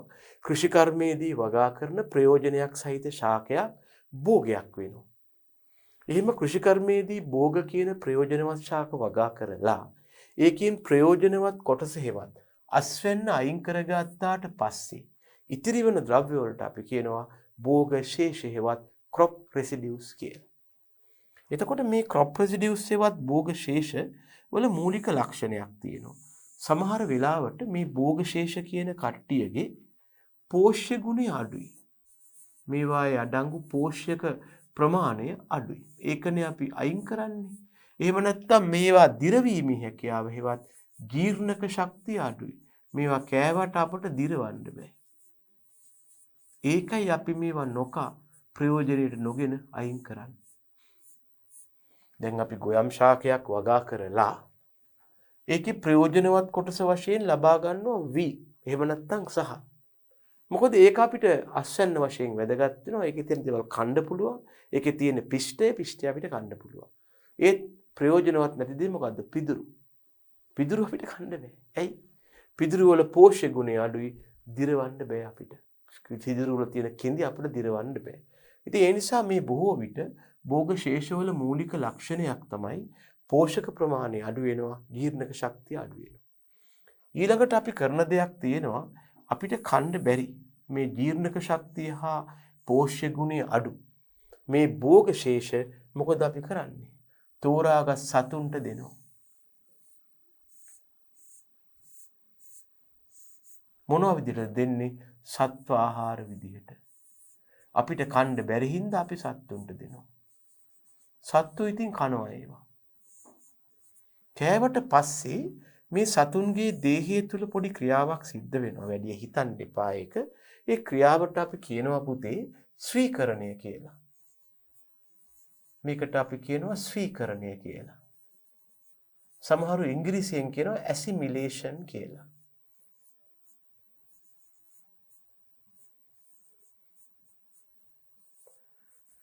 මෙන්න මේ ස්වීකරණය හෙවත් ඇසිමිලේෂන් කියන ක්‍රියාව මගින් අපි සතුන්ට ලබා දුන්න මේ සතෙක් සතුන්ට ලබා දුන්න ජීර්ණක ශක්තිය අඩු, පෝෂ්‍ය ගුණයෙන් අඩු, භෝගශේෂයවත් සත්ව ආහාර, ජීර්ණක ශක්තිය වැඩි, පෝෂ්‍ය ගුණය වැඩි සත්ව නිෂ්පාදන බවට පත් වෙනවා. සතුන්ගෙන් ලබා ගන්න නිෂ්පාදන හෙවත් සත්ව නිෂ්පාදන බවට පත් වෙනවා. මොනවද සත්ව නිෂ්පාදන? මස්, කිරි, බිත්තර. අන්න බලන්න සත්ව කෘෂිකර්මාන්තයේදී මෙන්න මේ වාගේ පොඩි නිෂ්පාදන ආකෘතිමය ක්‍රියාවලියකුත් තියෙනවා. ඒකත් ඔය එක්කම තේරුම් ගන්න. ඉතින් ඒ නිසා කෘෂිකර්මාන්තයේ අර්ධැක්වීම ගැන අපව මතක් කරනවා නම් කෘෂිකර්මාන්තය කියලා කියන්නේ ආහාර සඳහා හෝ වෙනත් අවශ්‍යතාවයන් සඳහා හෝ ආර්ථික අවශ්‍යතාවයන් සඳහා ශාක ඒ වගේම සතුන් ඇති කිරීමේ කලාවක් වෙනවා, විද්‍යාවක් වෙනවා. මේක කලාවක් වෙනවා කියලා කියන්නේ දැන් බලන්නකො පැරණි උදවිය පවා ශේෂ්ත්‍රයක නැත්තම් ඉඩමක ගස් වගා කරන ලස්සන පේලියකට. ඒකේ තියෙන පොඩි කලාවක්. ඒගොල්ලෝ කරන කෘෂිකාර්මික ක්‍රියාකාරකම් වල කලාවක් තියෙනවා. ඒගොල්ලෝ ගොයන් ගස් කපනකොට එකම මට්ටමින් ගොයන් ගස් කපනවා. ඒ සමග ඒක හා බැඳී පවතින තව තව කලා ශිල්ප තියෙනවා. කමත් කවි තියෙනවා නේද? නෙළුම් කවි තියෙනවා. දැන් කෘෂිකර්මාන්තයේදී මේ විදිහට විවිධාකාර කලා ශිල්ප නැටුම් ගැයුම් පාවිච්චි කරනවා. මේක බොහෝම ලස්සනට කරන හින්දා ඇත්තෙන්ම මේක කලාවක් වෙනවා. අනික් අතට කෘෂිකර්මාන්තය තුල අර ඕගොල්ලෝ පොඩි පන්ති වල ඉගෙන ගන්න විද්‍යාත්මක ක්‍රමයේ හෙවත් විද්‍යාවේ දේවල් පාවිච්චි වෙනවා. ඒ නිසා මේක විද්‍යාවක් වෙනවා. ඉතින් ඒ නිසා කෘෂිකර්මාන්තය අපි අර්ධයක් වල තියෙනවා මෙන්න මේ විදිහට. ආයේ අපි අර්ධයක් වීමට ගිහින් බැලුවොත් අපිට මේ වගේ දේවල් හම්බ වෙනවා. මොකක්ද කෘෂිකර්මාන්තය කියලා කියන්නේ? මිනිස්සුන්ගේ ආහාර එහෙම නැත්නම් වෙනත් අවශ්‍යතාවයන් කෙඳි වලට, ඖෂධ වලට, දර හෙවත් දැව වලට ඉදි කිරීම සඳහා එහෙම නැත්නම් සෙවිලි ද්‍රව්‍ය වශයෙන් එහෙම නැත්නම් ආර්ථික ප්‍රතිලාභ ලබා ගන්න. ඒ කියන්නේ එක්ක කෙලින්ම විකුණන්න එහෙම නැත්නම් සල්ලි දීලා ගන්නේ දේවල් වෙනුවට පාවිච්චි කරන්න සඳහා භෝග. මම පෙන්눔 කළා කවුද භෝග කියන්නේ කියලා. අස්වැන්නක් ළඟ ලබා ගැනීමට වගා කරන ශාක භෝග වෙනවා. ඒ භෝග වලින් අස්වැන්න ලබා ගත්තට පස්සේ ඉතිරි වෙන දේවල් භෝග ශේෂ වෙනවා. එතකොට මේ භෝග ශේෂ දීලා සත්තු ඇති කරනවා නම් ඒ ඇති කරන සත්තුන්ට අපි කියනවා ගොවිපල් සතුන් හෙවත් ෆාම් ඇනිමල්ස්ලා කියලා. එතකොට මේ ගොවිපල් සතුන් හෙවත් ෆාම් ඇනිමල්ස් ලගේ දේහය තුල සිදුවන ක්‍රියාවක් ගැන මම නිකම් මතක් කළා. ඒකට මම ටිකක් බර වචනයක් කිව්වා මතක ඇති ඔයගොල්ලන්ට ස්වීකරණය කියලා. මම බර වචනයක් දැම්ම ස්වීකරණය හෙවත් ඇසිමිලේෂන් කියලා. මේ ස්වීකරණය කියන්නේ පුතේ එක දෙයක් තව දෙයක් බවට පත් වෙනවා. අන්න ඒ මගින් තමයි අර කෙඳි අධික පෝෂ්‍ය ගුණය අඩු භෝගශේෂපත් වුණා මස් කිරි බිත්තර ආදී බවට. එතකොට ඒක අපි සත්ත්ව පාලනය කියලා හඳුන්වනවා. ඒක බොහොම අලංකාරව කලා ශිල්පත් එක්ක කරන නිසා මේක කලාවක් වෙනවා. පිළිවෙලට කරන නිසා මේක අපි කරන වැඩවල පොඩි කලාත්මක ගතියක් තියෙන නිසා කලාවක් වෙනවා. විද්‍යාවේ මූලධර්ම පාවිච්චි කරන නිසා මේක විද්‍යාවක් වෙනවා. ඉතින් අපි විභාගයට කවදාවත් අහන්නේ නැහැ කෘෂිකර්මාන්තය යන කුමක්ද කියලා. හැබැයි දැනගන්න කෘෂිකර්මාන්තය කියන්නේ මෙන්න මේ වගේ සංකල්පයක් බව. රයිට්. අපි එමු ඊළඟ කොටසට. එතකොට දැනගන්න මේ කෘෂිකර්මාන්තය කියන එක තුල ප්‍රධාන අංශ හතරක් තියෙනවා. මේක ලංකාව ගත්තත් වෙනත් රටක් ගත්තත් ප්‍රධාන කොටස් හෙවත් අංශ හතරක් යටතේ තමයි අපි කෘෂිකර්මාන්තය කරගෙන යන්නේ. පළවෙනි අංශයේ දක්වලා තියෙනවා භෝග වගාව. මම දැන් කලිනුත් කිව්වා භෝග කියලා කියන්නේ අපි අස්වැන්නක් ලබා ගන්න වගා කරන ශාක කියලා. ඒක කෘෂිකර්මාන්තය යටතේ තියෙනවා භෝග වගාව ආහාර හා වෙනත් අවශ්‍යතා සඳහා ශාක වගා කිරීම. දැන් ඔයගලට මම මෙතන වෙනත් අවශ්‍යතා ගැන මතක් කරලා පෙන්නුවා මොනවද? සමහර වෙලාවට ඖෂධ ඔසු වර්ග වෙන්න පුළුවන්. එහෙම නැත්නම් දැව වෙන්න පුළුවන්, ඉන්ධන වර්ග වෙන්න පුළුවන්. එහෙම නැත්නම් සෙවිලි ද්‍රව්‍ය වෙන්න පුළුවන්. දැව හෝ ඉන්ධන නැත්නම් දර වෙන්න පුළුවන්. ඔන්න වෙනත් අවශ්‍යතා. ඒ සඳහා ශාක වගා කරනවා නම් ඒක භෝග වගාවක් වෙනවා. දෙවනුව මෙතන සත්ව ඇති කරනවා. සත්ව ඇති කරද්දිත් ඒගොල්ල ආහාර සඳහා ඇති කරනවා, වෙනත් අවශ්‍යතා සඳහා ඇති කරනවා. දැන් ආහාර කියලා කියන්නේ මේ සත්ව පාලනය යටතේ මේ සතුන්ගෙන් ලබා ගන්න කන්න පුළුවන් දේවල්. මස්, කිරි, බිත්තර ආදී දේවල්. ඊටකට වෙනත් අවශ්‍යතාවන්. සමහර වෙලාවට අපි සතුන් ඇති කරනවා ළමයි ඒගොල්ලන්ගෙන් සම් ලබා ගැනීමට. ඔය සපත්තු හදන්න, බෙර ආදී හදන්න ගන්නවා. ඒ වගේම සමහර වෙලාවට ලොම් ලබා ගන්නවා. ඒ වයින් සමහර වෙලාවට අපි ඔය මොනවද ශීත කබායන් ආදී නිර්මාණය කරනවා. මීට අමතරව අපි ශ්‍රමය ලබා ගන්නවා.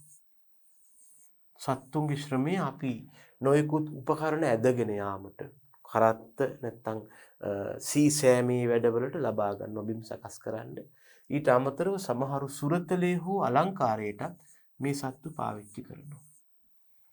ඉතින් ඒ නිසා සත්ත්ව පාලනය යටතේ අපි කරන දේවල් තමයි සම්, ලොම්, ශ්‍රමය, අලංකාරය ආදියට තෝරාගත් සතුන් ඇති කරනවා. හැබැයි මේ සතුන් නැති කිරීමේ ක්‍රියාව තුළ තියෙනවා මොකක්ද? අපි අර කතා කරපු භෝගශේෂ මත යොදා ගන්න ස්වීකරණ ක්‍රියාව.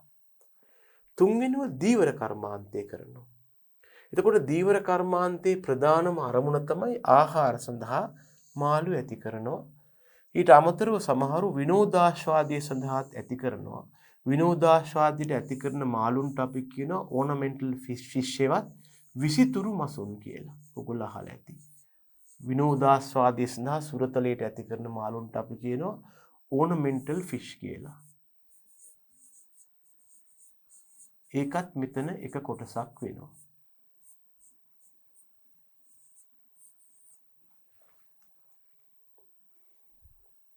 ඊට අමතරව දැන් මේ මිරිදිය නැත්තම් දීවර කර්මාන්තයේ යටතේ අපිට මේ ඇති කරන මාළු ප්‍රධාන තත්ත්ව දෙකක් යටතේ ඇති කරනවා. එකක් තමයි රටවටා මුහුද පාවිච්චි කරලා කරන කරදිය දීවර කර්මාන්තයක් තියෙනවා. ඊළඟට රට ඇතුලේ තියෙන නොයෙකුත් වැව් ජලාශාශ්‍රිතව කරන අභ්‍යන්තර හේවත් මිරිදිය දීවර කර්මාන්තයක් තියෙනවා. මිරිදිය. ඔය වැව් වල එහෙම කරන්නේ මිරිදිය මසුන් නැති කරන එක. හැබැයි දැනගන්න දරුවනේ මේ දීවර කර්මාන්තය යටතේ කතා කරන්නේ මේ මසුන් නැති කිරීම ගැන විතරක් නෙවෙයි. ඕකේ තව කොටසක් තියෙනවා. මොකක්ද?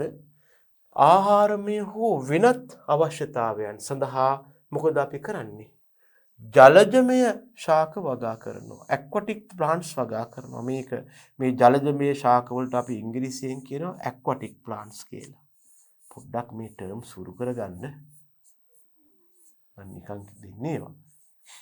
දැන් මේක නම් අපේ රටේ තාම විශාල ව්‍යාපාරයක් වශයෙන් යන්නේ නැහැ. නමුත් දැන් මේක දියුණු වෙගෙන යනවා. සමහර වෙලාවට මේ ජලජ ශාක වගා කරන්නේ දැනගන්න මේ මසුන්ට කෑමට දෙන්න. ඒ වගේම දැනගන්න සමහර වෙලාවට මේවා මිනිස්සුන්ට කන්න වගා කරනවා. විශේෂයෙන්ම ඔය සමහර වෙලාවට මුහුදේ ඇදෙන සමහර පැලෑටි වර්ග මානව ආහාරයට යොදා ගන්නවා. ඒක බොහොම මිල අධික ආහාර වශයෙන් අපේ රටෙත් සමහර ස්ථානවල අලෙවි කරනවා. ඒක දැනට අපේ රටේ මේ සාමාන්‍ය ගොවීන් කරන දෙයක් නෙමෙයි. නමුත් ඇත්තටම කෘෂිකර්මාන්තයේදී පුතේ මේ සාම්ප්‍රදායිකව වී වගා කරලා හෝ පොල් වගා කරනවට අමතරව කෘෂිකර්මාන්තයේ තියෙනවා මේ වගේ ඉතා දැඩි ආදායම් ලබා ගන්න පුළුවන් අංශයන්. මේවා බොහෝ දුරට තවමත් ටච් වෙලා නැහැ. මිනිස්සු නැත්තම් අපේ සාම්ප්‍රදායික ගොවීන් මේ ගැන හිතන්නේ නැතුව හැමදාම මොකද්ද කරන්නේ? වී වගා කරන්න උත්සාහ කරනවා, එළවලු වගා කරන්න උත්සාහ කරනවා. ඊට පස්සේ ඉතින් කියනවා පාඩුයි කියලා.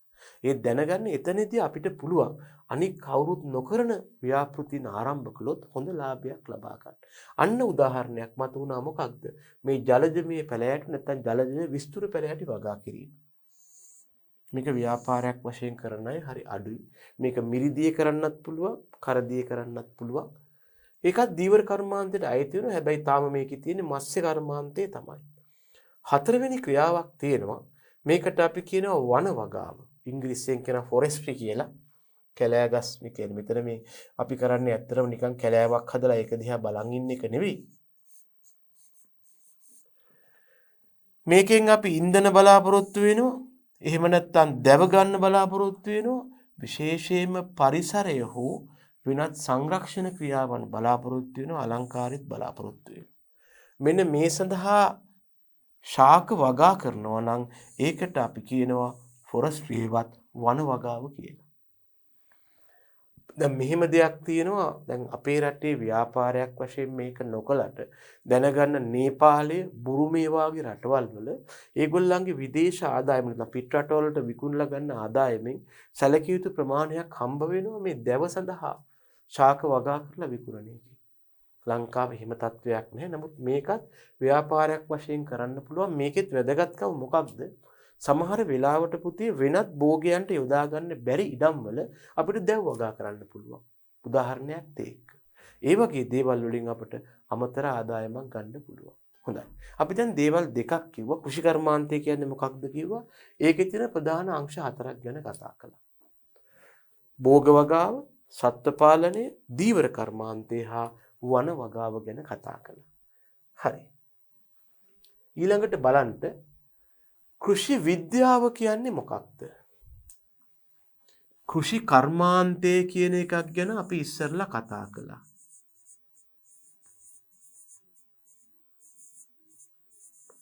මේ කෘෂි කර්මාන්තයේ යටතේ අපි පාවිච්චි කළා භෝග ශාක වගා කරනවා, සත්ව ඇති කරනවා, ආහාර වශයෙන් ගන්න, වෙනත් ප්‍රයෝජන වලට, ආර්ථික අවශ්‍යතාවයන් සඳහා. මෙන්න මේ කෘෂි කර්මාන්තයට එකතු වුණාම ළමයි විද්‍යාව ඒකපත් වෙනවා මොකක් බවටද? කෘෂි විද්‍යාව හේවත් ඇග්‍රිකල්චරල් සයන්ස් බවට. දැනගන්න ආදි කාලයේදී ලෝකයේ තිබුණේ කෘෂි කර්මාන්තයක්. හැබැයි ඒකට විද්‍යාත්මක දැනුම එකතු වුණාට පස්සේ ඒකපත් වුණා කෘෂි විද්‍යාව බවට. අපි අද සාකච්ඡා කරන්නේ කෘෂි විද්‍යාව ගැනයි. මේ යටතේ එකතු වුණු විද්‍යාවන් වර්ග දෙකක් තියෙනවා. එකක් තමයි ශුද්ධ විද්‍යාවන්, අනික ව්‍යවහාර විද්‍යාවන්. ඒ නිසා කෙනෙකුට කියන්න පුළුවන් බොහොම සරලව මේ නිකන් සමීකරණයක් වගේ මෙන්න මෙහෙම දෙයක් කියන්න පුළුවන්. කෘෂි විද්‍යාව සමානයි නැත්නම් කෘෂිකර්ම විද්‍යාව සමානයි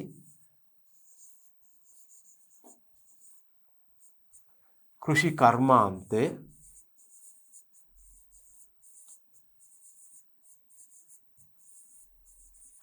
ධන විද්‍යාව. මේ යටතේ යොදාගත් විද්‍යාවන් දෙකක් ගැන දැන් මෙතන කියවෙනවා. එකක් තමයි ශුද්ධ විද්‍යාවන්, මේවට ඉංග්‍රීසියෙන් කියයි නැචරල් සයන්සස් කියලා.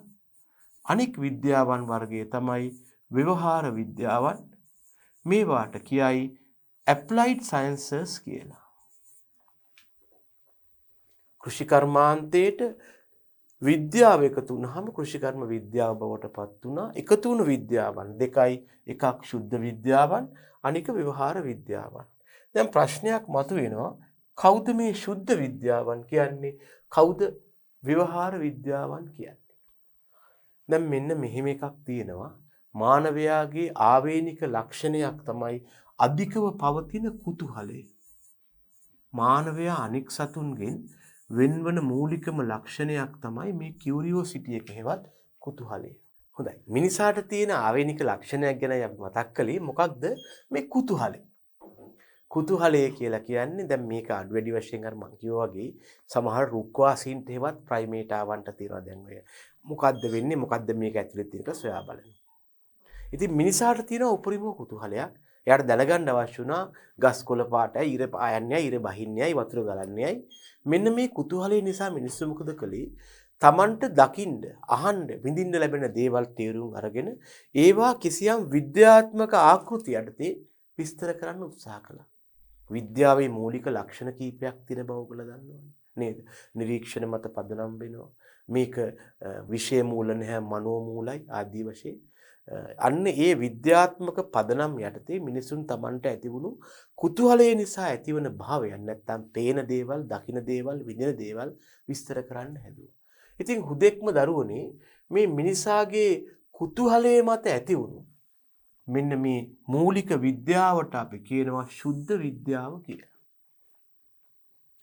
එතකොට මේවා යටතේ මිනිස්සු ප්‍රධාන වශයෙන්ම කතා කළේ පවතින ශාක ගැනයි සතුන් ගැනයි.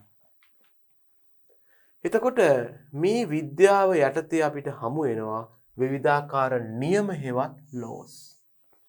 බොයිල්ගේ නියමය, චාල්ස්ගේ නියමය, ඇවගාඩ්‍රෝ නියමය හම්බ වෙනවද කෙමිස්ට්‍රි වලදී. හරිද? ඉතින් ඒවා ඒගොල්ලන්ටත් ඇති වුණා කුතුහලයක්. ඒ නිසා ඒගොල්ලෝ හොයාගත්ත යම් සංකල්ප ඒගොල්ලන් නියම බවට පත් කළා. මේක මෙහෙම තමයි වෙන්නේ කියලා කිව්වා. ඒ මගින් ඒගොල්ලෝ Tamanට තියෙන පාරිසරික ගැටලු වලට, Tamanට ඇතිවන මානසික කුතුහලයට උත්තර හොයාගත්තා. හැබැයි පොඩි අවුලක් තිබ්බා පුතේ. මෙහෙම හොයාගත්ත ඔය ශුද්ධ විද්‍යාත්මක දැනුමට එච්චර ප්‍රායෝගික වැදගත්කමක් තිබුණේ නැහැ. ඒ කොහොම වුණත් මිනිස්සු Tamanට හම්බ වෙච්ච මේ ශුද්ධ විද්‍යාත්මක දැනුම මත ප්‍රධාන ශුද්ධ විද්‍යාවන් ආකාර කීපයක් හැදුවා. එකක් තමයි උද්භිද විද්‍යාව. උද්භිද විද්‍යාව යටතේ ඒගොල්ලෝ ශාක ගැන කතා කළා. ශාක බෝ වෙන්නේ කොහොමද? ශාක කොළ පාට ඇයි? ශාක වල ආහාර නිපදවන්නේ කොහොමද? ශාක ශ්වසනය, ප්‍රභා සංශ්ලේෂණය, උත්සේදනය, සෛල විභාජනය මේ ගැන කතා කළා. සතුන් ගැනත් කතා කළා. සතුන් පිළිබඳ අධ්‍යයනය කරපු විද්‍යාව සත්ත්ව විද්‍යාව. සතුන්ගේ ආහාර ජීර්ණ පද්ධතිය, සංසරණ පද්ධතිය, ප්‍රජනක පද්ධතිය ඔය වගේ දේවල් කතා කළා. ඊළඟට රසායන විද්‍යාව, කෙමිස්ට්‍රි කියලා විෂයක් ආවා. ඒ යටතේ මූලධර්ම, මූලද්‍රව්‍ය, පදාර්ථ, ඒවායේ රසායනික ස්වභාවය පිළිබඳව කතා කළා.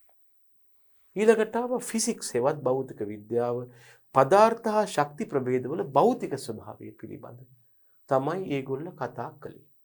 එතකොට දැනගන්න මේ විදිහට ඒගොල්ලෝ ශුද්ධ විද්‍යාවන් හදාගත්තට මේවායේ තියෙන ප්‍රායෝගික වැදගත්කම ටිකක් අඩුයි. දැන් මෙහෙම හිතන්නකො අපි දන්නවා ශාකවල ප්‍රභා සංශ්ලේෂණය කියලා දෙයක් වෙනවා. හැබැයි මේ ප්‍රභා සංශ්ලේෂණය යටතේ මෙහෙම කාබන් ඩයොක්සයිඩ් අල්ල ගන්නවා, මෙහෙම ආලෝකය අල්ල ගන්නවා, මෙහෙම ජලය අල්ල ගන්නවා, මෙහෙම හරිත අප්‍රදය ඇතුලේ කාබෝහයිඩ්‍රේට් නිපදවනවා. ඉතින් මොකද කියන්නේ? නිපදවනවා. ඉතින් එච්චරයි. එහෙම වෙනවා ඉතින්. ඉතින් ඕකේ ප්‍රායෝගික වැදගත්කමක්, ඕකෙන් ආර්ථික වටිනාකමක් ලැබුණේ නැහැ. ඉතින් මිනිස්සු කුතුහලය නිසා ගස්වල කෑම නිපදවන හොයාගෙන නිකන් හිටියා. එච්චරයි. හැබැයි දෙවනුව ආවා. මේක තමයි මුලින්ම ඇති වුණු විද්‍යාත්මක ආකාරය, ශුද්ධ විද්‍යාවන්. දෙවනුව ඇති වුණු විද්‍යාවන් වර්ගයක් තියෙනවා. ඒකට අපි කියනවා ව්‍යවහාර විද්‍යාව හෙවත් ඇප්ලයිඩ් සයන්ස් කියලා. මේ ව්‍යවහාර විද්‍යාව ඇති වුණේ අර ශුද්ධ විද්‍යාවන්ගේ යොදාගත්ත දැනුම ප්‍රායෝගිකව භාවිතා කරලා. ශුද්ධ විද්‍යාවන්ගේ දැනුම ප්‍රායෝගිකව භාවිතා කිරීමෙන් ගොඩනගන විද්‍යාවන් ව්‍යවහාර විද්‍යාවන්. හුදෙක්ම මානව කුතුහලයේ මත ශාක හා සතුන් පිළිබඳව මුලින් ගොඩනැගූ විද්‍යාවන් ශුද්ධ විද්‍යාවන් වුණා. ඒ ශුද්ධ විද්‍යාවන්ගේ හොයාගත්ත දැනුම ප්‍රායෝගිකව භාවිතා කරමින් ගොඩනැගූ විද්‍යාවන් ව්‍යවහාර විද්‍යාවන් වුණා. ව්‍යවහාර කියලා කියන්න හේතුව තමයි මේවා එදිනදා භාවිතා කරන්න පුළුවන් වුණා. මේවාට කිසියම් ආර්ථික වැදගත්කමක් තිබුණා. මේවා මගින් මිනිස්සුන්ට හුදෙක්ම කුතුහලයේ පියවා ගැනීම නෙවෙයි, මේවා මගින් මිනිසාට ආර්ථික ඵලදායීතාවයක් ලබා ගන්න පුළුවන්. මේ විද්‍යාවන් ප්‍රගුණ කිරීම තුලින්. ඒ නිසා කියනවා ශුද්ධ විද්‍යාවන් ප්‍රායෝගිකව භාවිතා කරමින් ගොඩනැගූ විද්‍යාවන් තමයි ව්‍යවහාර විද්‍යාවන් කියන්නේ. වඩාත් පසු කාලීනව තමයි මේවා ඇති වුණේ. මුලින් නැති වුණේ ශුද්ධ විද්‍යාවන්.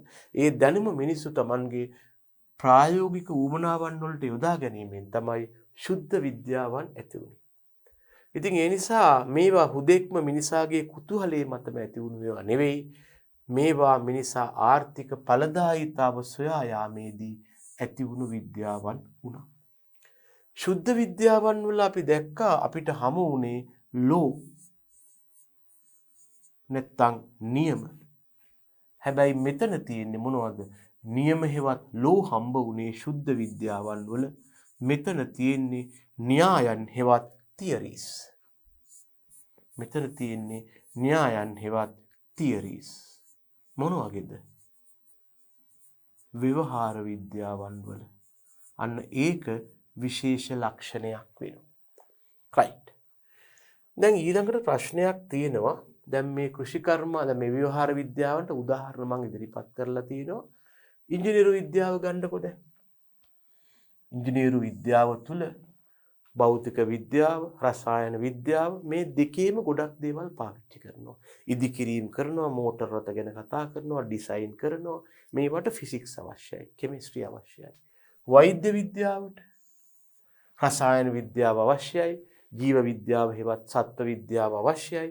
ඊට අමතරව භෞතික විද්‍යාව යම් යම් දේවල් අවශ්‍යයි. එතකොට අර වගේ ශුද්ධ විද්‍යාවන්ගේ දැනුම අරගෙන පසුව ගොඩනැගූ විද්‍යාවන් තමයි ව්‍යවහාර විද්‍යාවන් කියන්නේ. මෙන්න මේ උදාහරණ. දැන් කෘෂි විද්‍යාව කියන්නේ මොකක්ද? කෘෂි විද්‍යාව කියන්නේ ශුද්ධ විද්‍යාවක්ද ව්‍යවහාර විද්‍යාවක්ද?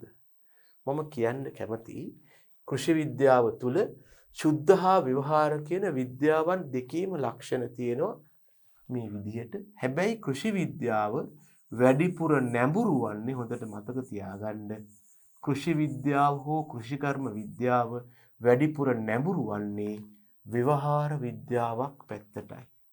කෘෂි විද්‍යාව යටතේ හමුවන ශුද්ධ විද්‍යාත්මක විෂයපතේ මෙච්චරක් නම් දැනගන්න ඒකෙම හම්බ වෙන ව්‍යවහාර විද්‍යා විෂයපතය ඊට වඩා ගොඩාක් විශාල වෙනවා.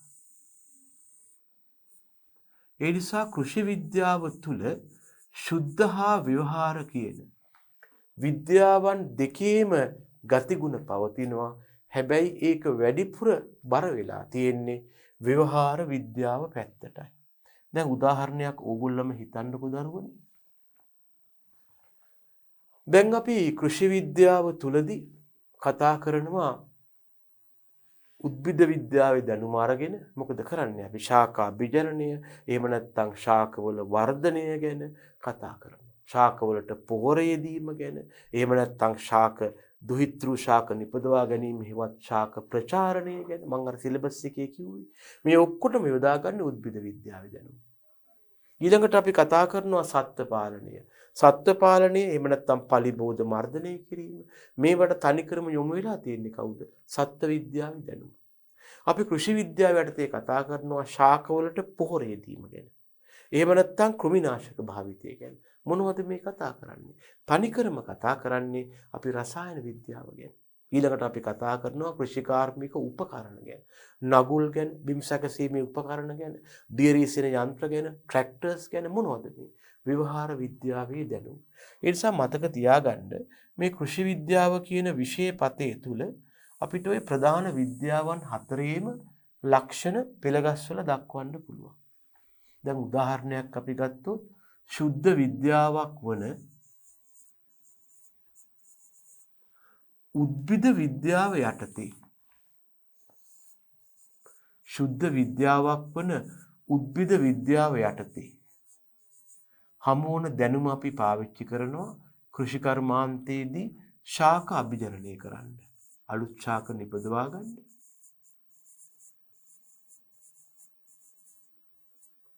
ඒ වගේම උත්සේදනය, ප්‍රභා සංශ්ලේෂණය, ශ්වසනය වැනි ක්‍රියාවන් පාලනය කරනවා අපි අස්වැන්න වැඩි කරගන්න.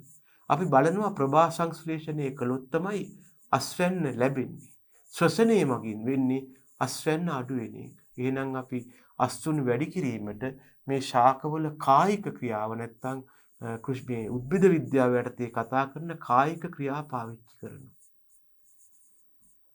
ඊළඟට අපි කෘෂිකර්මයේදී තියෙන ශාක වලින් අලුත් ශාක නිපදවා ගන්නවා. හෙවත් ශාක ප්‍රචාරණය කරනවා. තියෙන ශාක වලින් අලුත් ශාක නිපදවීම හෙවත් ශාක ප්‍රචාරණය කරනවා. මේ ශාක ප්‍රචාරණය කරන්න ගියාම උද්භිද විද්‍යාව යටතේ ඉගෙන ගන්න ශාකවල කඳ, පත්‍ර, මුල්, බීජ ආදී ව්‍යුහ ගැන කතා කරනවා. සෛල විභාජනයේ මගින් පටක රෝපණය ආදී ගැන කතා කරනවා. මෙන්න බලන්න උද්භිද විද්‍යාව කියන ශුද්ධ විද්‍යාව කෘෂිකර්මයේදී භාවිතා වුණු ආකාරය. දෙවනුව අපි ගත්තොත් සතුන් ගැන කතා කරන විද්‍යාව සත්ත්ව විද්‍යාව, zoology. මේ සත්ත්ව විද්‍යාවේ දැනුම අපි කෙලින්ම පාවිච්චි කරනවා අපේ තියෙන දිගම ඒකකය සත්ත්ව පාලනයේදී. දැන් අපි පවතින සතුන්ගෙන් පැටවුන් ලබා ගන්නකොට ඒගොල්ලන්ගේ ප්‍රජනනය ගැන වැදගත් වෙනවා. ඒගොල්ලන්ගේ සෛල විද්‍යාව වැදගත් වෙනවා. ඒගොල්ලන්ගේ ප්‍රවේණ විද්‍යාව වැදගත් වෙනවා. ඒගොල්ලන්ගේ පෝෂණය වැදගත් වෙනවා. සතුන් පෝෂණය කරන්න ගියාම ආහාර ජීර්ණ පද්ධතිය වැදගත් වෙනවා. ඊට අමතරව මේ ශාක වලට හානි කරන කට්ටියක් ඉන්නවා පලිබෝධ. පලිබෝධ යටතේ අපිට හම්බ වෙනවා සමහර සතු. අන්න ඒ පලිබෝධ පාලනය කරන්න හේවත් පලිබෝධ මර්ධනය කරන්න ගියාම අපට සත්ව විද්‍යාව යටතේ ඉගෙන ගන්න සතුන් ගැන දේවල් වැදගත් වෙනවා. කෘමියාගේ දේහය මොන වගේද? කෘමියාගේ ශ්වසන පද්ධතිය කොහොමද? මේකට කොහොමද අපි පහර එල්ල කරන්නේ? අපට ඒ තොරතුරු වැදගත් වෙනවා. තුන්වෙනිව අපි කතා කළොත් එහෙම ආපහු රසායන විද්‍යාව ගැන, කෙමිස්ට්‍රි ගැන නැත්තම් රසායන විද්‍යාව ගැන.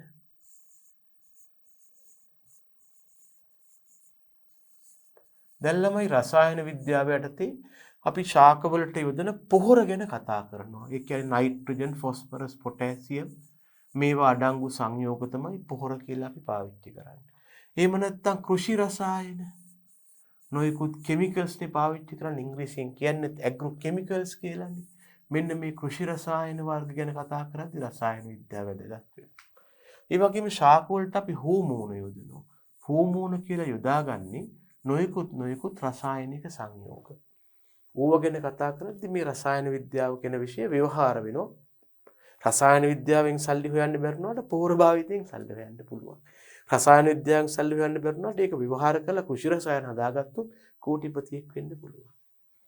ඊළඟට හතරවෙනි එක භෞතික විද්‍යාව. මේ යටතේ පදාර්ථය හා ශක්ති ප්‍රභේදයේ භෞතික ස්වરૂපය ගැන කතා කරන්නේ. මේ යටතේ අපි නොයෙකුත් යන්ත්‍ර භාවිතා කරනවා. උදාහරණයක් තමයි බිම් සැකසීමේ යන්ත්‍ර. නගුල් පාවිච්චි කරනවා. එහෙම නැත්නම් අපි සමහර වෙලාවට පැල සිටුවීමේ යන්ත්‍ර පාවිච්චි කරනවා.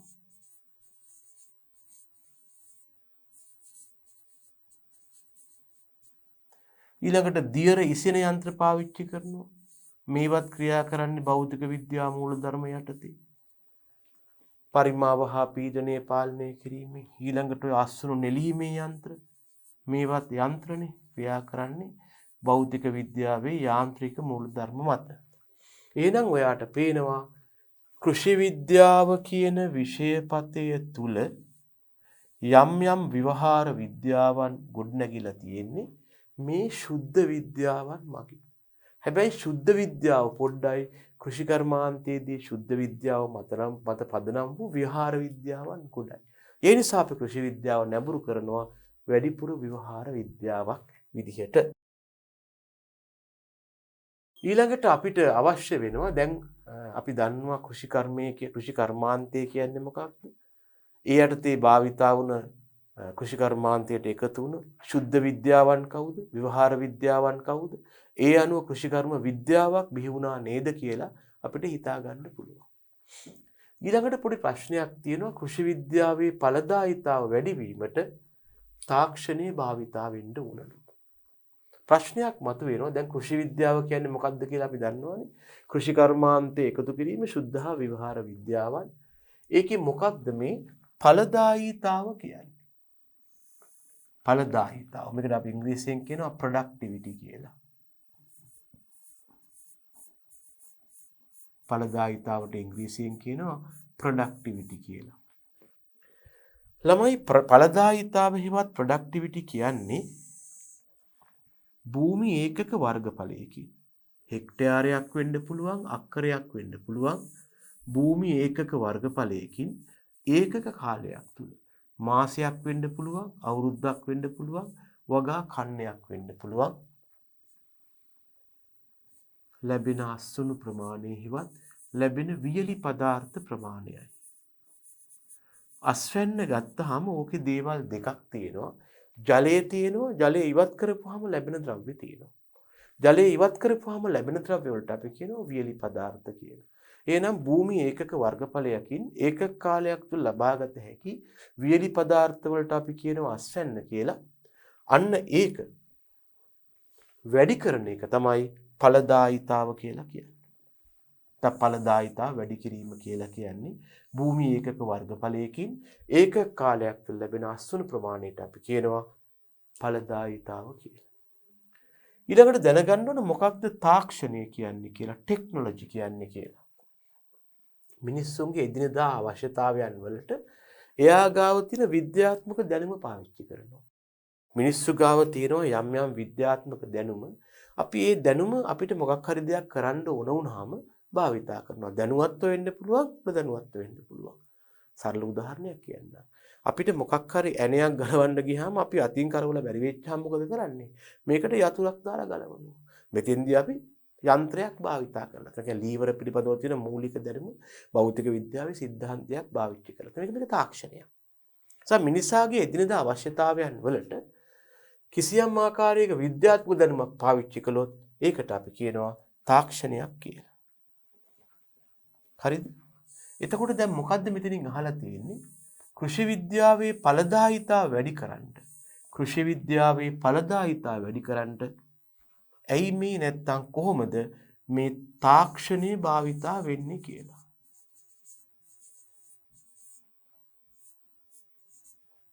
කෘෂි විද්‍යාවේ ඵලදායිතාව වැඩි කරන්න ඇයි නැත්තම් කෙසේද එහෙම නැත්තම් මොකද්ද උවමනාව තාක්ෂණේ භාවිතා වෙන්නේ.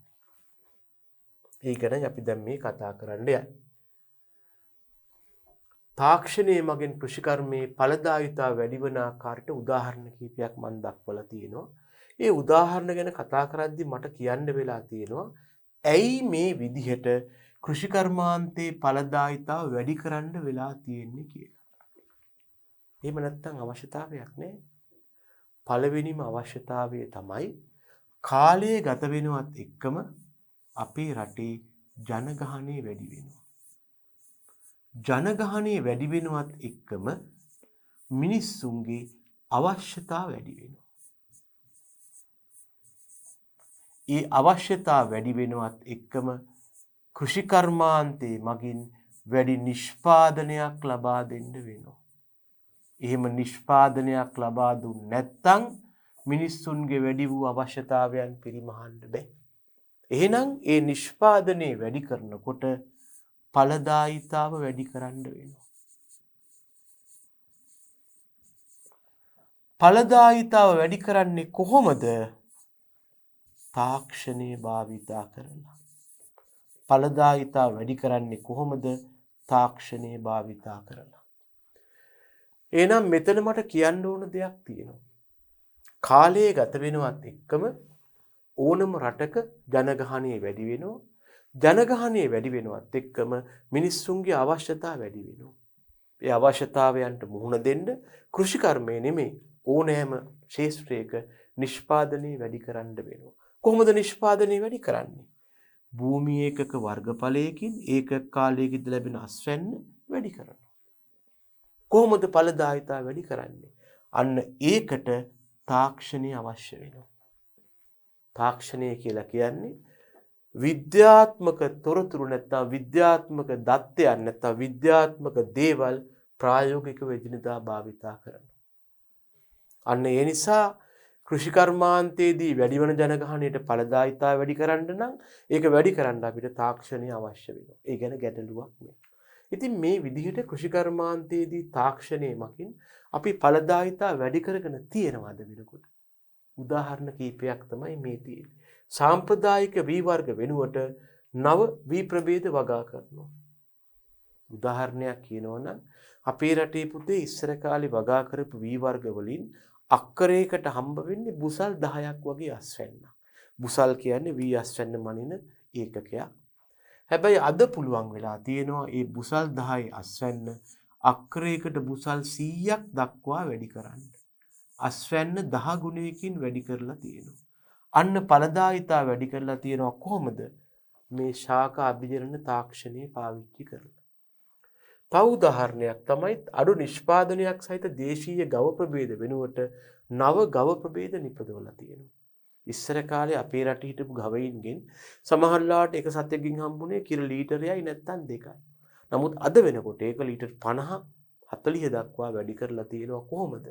මේ සත්ව අභිජනනය කියන තාක්ෂණය භාවිතා කරලා. ඉතින් ඔය වගේ උදාහරණ අපිට තව දක්වන්න පුළුවන්. දැන් තව උදාහරණයක් තමයි ගම් කුකුලන් වෙනුවට බ්‍රොයිලර් සතුන් නිපදවීම. ගම් කුකුලන් කියලා කියන්නේ ඉස්සර කාලේ අපේ ඔය සාමාන්‍ය ගෙවල් වල වාසය කරපු කුකුල්ලෝ. දැනගන්න මේ වගේ ගම් කුකුලෙක් වර්ධනය වෙලා එයා මස් සඳහා ඝාතනය කරන්න අඩුම ගානේ යනවා ළමයෝ මාස 8ක් නැත්තම් 12ක්. එතකොට තමයි එයා දල වශයෙන් කිලෝ එකක් විතරවත් වර්ධනයක් පෙන්눔 කරන්නේ. නමුත් අද මොකද වෙලා තියෙන්නේ? අද අපට පුළුවන් එච්චර කල් බලා ඉන්න ඕනේ නෑ ළමයි. දින 42කින් සති 6 කුඩා කුකුල පැටවෙක් කිලෝ 1ක් නෙමේ කිලෝ 2කමාරක් විතර දක්වා වුණත් වර්ධනය කරන්න පුළුවන්. ඒ නිසා මොකද වෙලා තියෙන්නේ? අවුරුද්දක් යන්න ඕනේ අපට සෑම මාසේ 1කමාරකට සැරයක්ම වෙළඳපොළට මස් අලෙවි කරන්න පුළුවන්. එහෙම නැත්නම් අද ඇතිවන මස් ඉල්ලුමට මුහුණ දෙන්න බෑ මේ කුකුළු හැදුවා නම් එහෙම. ඉතින් මේකට බලපාන විශේෂ විද්‍යාත්මක හේතුවක් තියෙනවා. ඒක මම නිකන් මතක් කරන්නම්. දෙමුහුම් දිරිය කියලා. ඉතින් ඒක හොයාගෙන තියෙන්නේ මේ සත්ත්ව විද්‍යාව කියන විද්‍යාවත් එක්ක කෘෂිකර්මීය අවශ්‍යතාවයට ප්‍රායෝගිකව භාවිතා කරලා තාක්ෂණයක් ගොඩනගාගත්ත සත්ව අභිජනනය. අන්න තාක්ෂණයේ භාවිතා වුණා. දැන් මම නිකන් කියන්නේ දවස් 42 නෙවෙයි. ලෝකේ හදලා තියෙනවා පුතේ දින 16න් මරන්න පුළුවන් බ්‍රොයිලර්ස්ලා. හැබැයි ලංකාවේ ඒගොල්ලා ගෙන්වීම හෝ අලෙවි කිරීම සීමා කරලා තියෙන. එහෙම ගෙන්නන්න දෙන්නේ නැහැ. එහෙම ගෙන්නුවා නම් මොකද වෙන්නේ? දවස් 16කට සැරයක් ෆාම් එකෙන් බ්‍රොයිලර්ස්ලා අවුට් කරනවා. හැම දවස් 16කට සැරයක්ම මස් තොගයක් මාකට් එකට දානවා. එතකොට මේ තියෙන මස් නිෂ්පාදනය හේවත් මස් සැපයීම ආසන්න වශයෙන් 3 ගුණයකට කිට්ටු වෙනවා. ඉල්ලුම නියතව තිබියදී සැපයීම වැඩිනොත් මොකද වෙන්නේ? මිල පහළ ගිහිල්ලා මස් කර්මාන්තේ වැටෙනවා. ඒ නිසා මේක රජයේ මගින් සීමා කරලා තියෙනවා. අනික මේ සත්තු ලොකු වෙනවා වගේම දවස් 16කින් මේගොල්ලන්ට පුදුම විදියට ආහාර හා අනිකුත් අවශ්‍යතා තියෙනවා. ඒවා ලබා දෙන්න බැයි නම් මේක කරන්න බෑ. ඉතින් මම දැක්කා ඇත්තටම මේක මේ පිය විහාරේ දැක්කේ නෑ චිත්‍රපටියක මට දකින්න හම්බ වුණා. මේ සත්තු කොච්චර වේගෙන් වැඩනවාද කියනවනම් ළමයි දවස් 10ක් විතර යද්දි ඇඟ හැදෙන වේගෙ දරා ගන්න බැරුව මේගොල්ලන්ගේ පාද බිඳිලා යනවා. ඇඟ එච්චර බර වෙනවා. ඊට පස්සේ එක්කෙනෙක් ඇවිල්ලා මේගොල්ලෝම ඇදලා අරගෙන කෙලින් සත්ත්ව ගොවිපලේ නිවාස තුළ පේලියට තියාගෙන ඊට පස්සේ මේ පැත්තේ බෙල්ට් එකකින් කෑම යනවා අනිත් පැත්තේ බෙල්ට් එකකින් මල ද්‍රව්‍ය අයින් කරනවා. හරියට දවස් 16 ගියාට පස්සේ ඝාතනය කරන්න පුළුවන්. ඉතින් එච්චරටද තාක්ෂණය දියුණු වෙලා තියෙනවා. ඊළඟට බලන්න තව උදාහරණයක් තමයි තාක්ෂණයේ භාවිතා කර දැනට තිබෙන රෝග පලිබෝධ ප්‍රතිරෝධ නිපදවලා තියෙනවා. ප්‍රතිරෝධී ප්‍රභේද නිපදවලා තියෙනවා. ඉස්සර කාලේ වගා කරන සමහර ශාක රෝග හා පලිබෝධ වලට පහසුවෙන් ලක් වුණා. සමහර ශාක ලක් වුණේ නැහැ. හැබැයි අපි ඒ தත්ත්වය වෙනස් කරලා දැන් හදලා තියෙනවා සමහර රෝග හා පලිබෝධ හානි වලට ගොඩාක් ඔරොත්තු දෙන ප්‍රභේද. ඒවට අපි කියනවා ප්‍රතිරෝධී ප්‍රභේද කියලා. ඒ වගේම ලවණ ප්‍රතිරෝධී ප්‍රභේද නිපදවලා තියෙනවා. ලවණතාව කියන්නේ පසේ ලුණු ගතිය තිබුණාම ඉස්සර කාලේ අපිට ශාක වගා කරන්න බැරි තත්ත්වයක් තිබුණා. ඒත් අද වෙනකොට මොකද අපි කරලා තියෙන්නේ? ඒ ලුණු තත්ත්වයට ඔරොත්තු දෙන විදිහට ශාක දිනු කරගෙන තියෙනවා. දැන් අපි ගත්තොත් එහෙම ශ්‍රී ලංකාවේ ළමයෝ විශේෂ ගැටලුවක් තියෙනවා ශ්‍රී ලංකාවේ. මෙන්න මේ ප්‍රදේශය අපි නිකන් ශ්‍රී ලංකාව හිතුවොත් එහෙම මෙහෙමයි කියලා.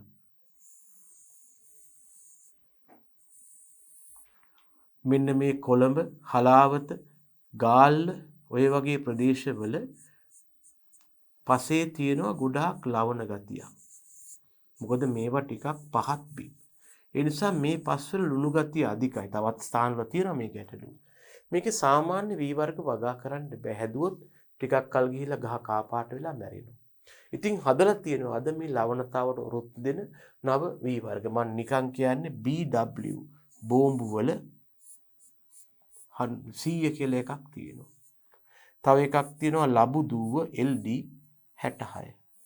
මේවා ලවණතාවට ඔරොත්තු දෙන වී වර්ග. අද වෙනකොට ඒ වාගේ දේවල් හදලා තියෙනවා. එතකොට කලින් වගා කරන්න බැරි ලවණ සහිත ඉඩම් වලත් අද මිනිස්සු වී වගා කරනවා.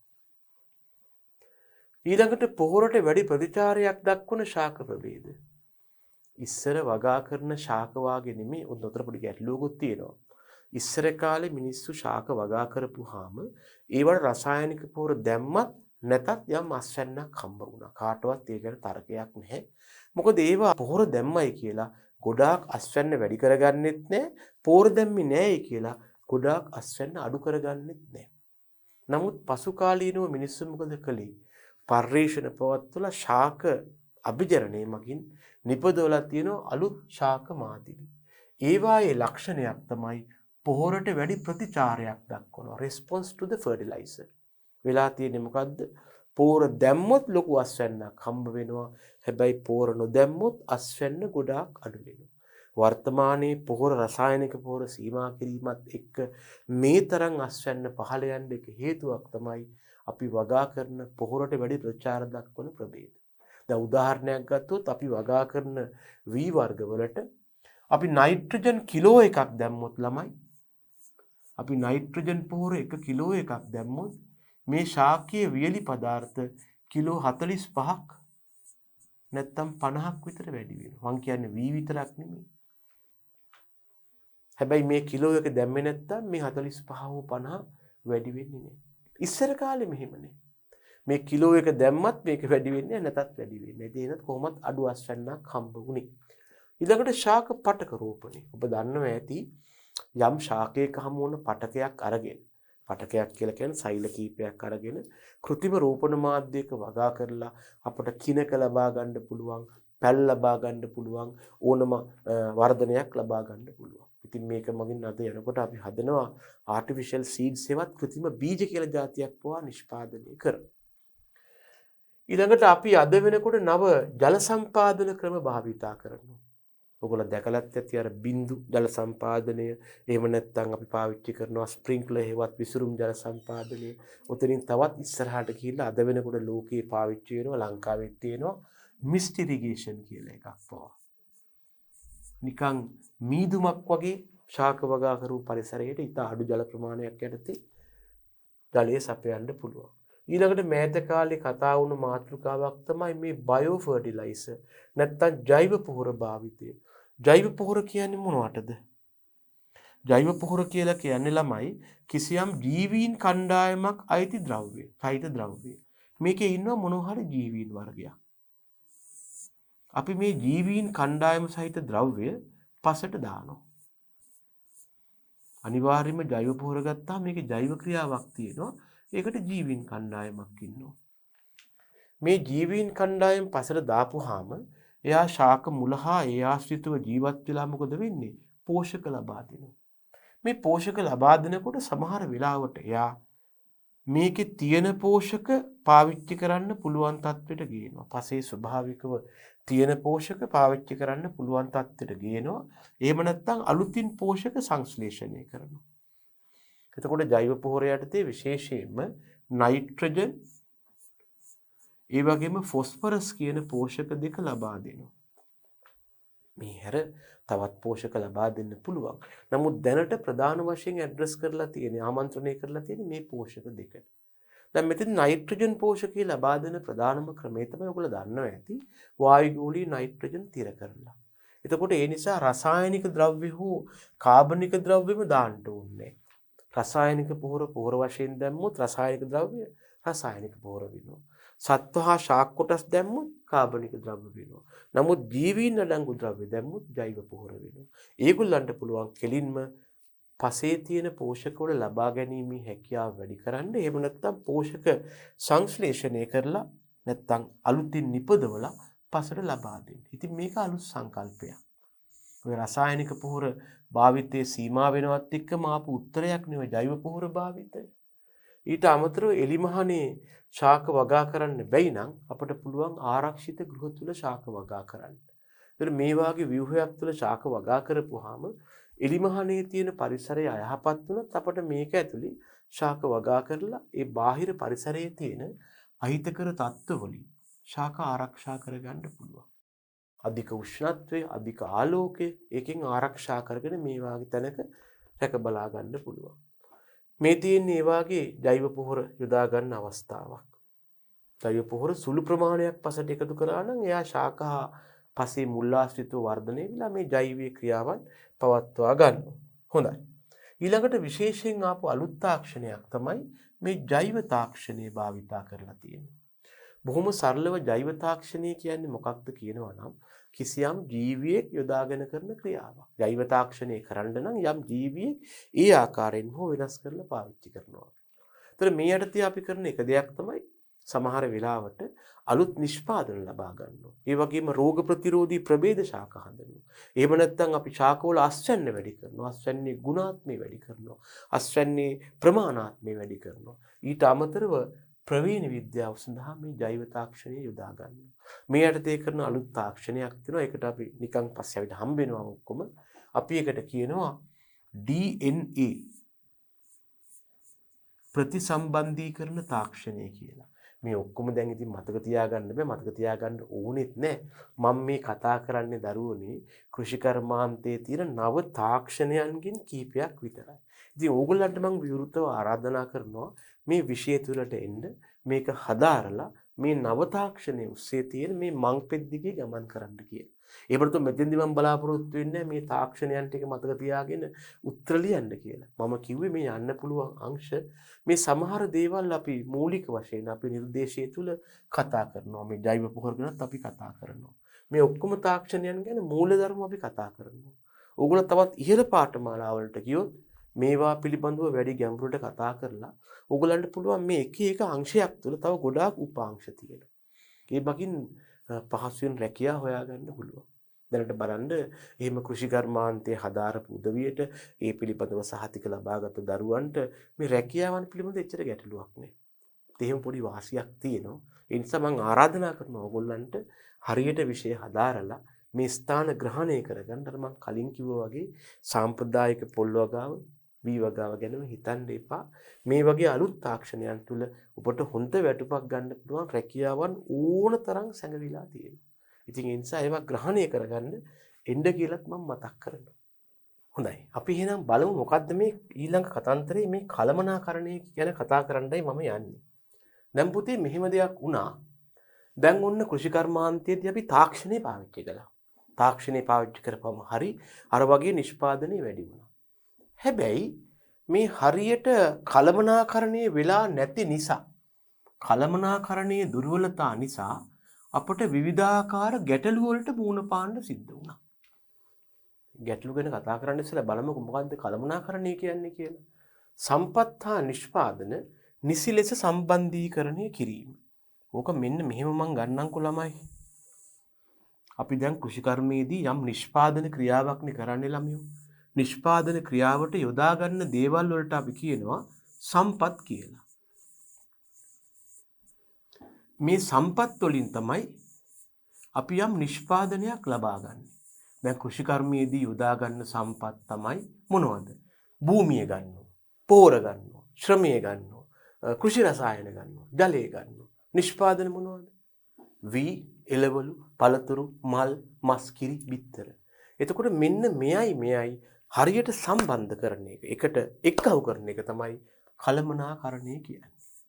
ඕක හරියට වෙන්න ඕනේ. ඕක උනේ නැත්තම් පොඩි පොඩි ගැටලු මතුවෙනවා. කලමනාකරණය කියලා කියන්නේ ඒ අනුව අපි යොදා ගන්න නිෂ්පාදන සම්පත් නැත්තම් අපි පාවිච්චි කරන දේවල් ඒ වගේම ලැබෙන නිෂ්පාදනයත් එක්ක හරියට එක්කව කරන එක, සම්බන්ධ කරන එකයි. ඉතින් මේක හරියට කළේ නැත්තම් ප්‍රශ්න මතුවලා තියෙනවා. සම්පත් හා නිෂ්පාදන නිසරේ සම්බන්ධීකරණය කලමනාකරණය වෙනවා. කෘෂි සම්පත් කලමනාකරණය කියන්නේ කෘෂි කර්මයේදී යොදා ගන්න දේවල් මම අර කිව්වේ භූමිය, ශ්‍රමය, එහෙම නැත්නම් පොහොර, ජලය හරියට ලැබෙන අස්වැන්නත් එක්ක සම්බන්ධ කරන එකයි. දැන් ළමයි ඔන්න ඔතන ගැටලුව වෙලා තියෙන්නේ අපි අර කලින් කතා කරපු විදිහට.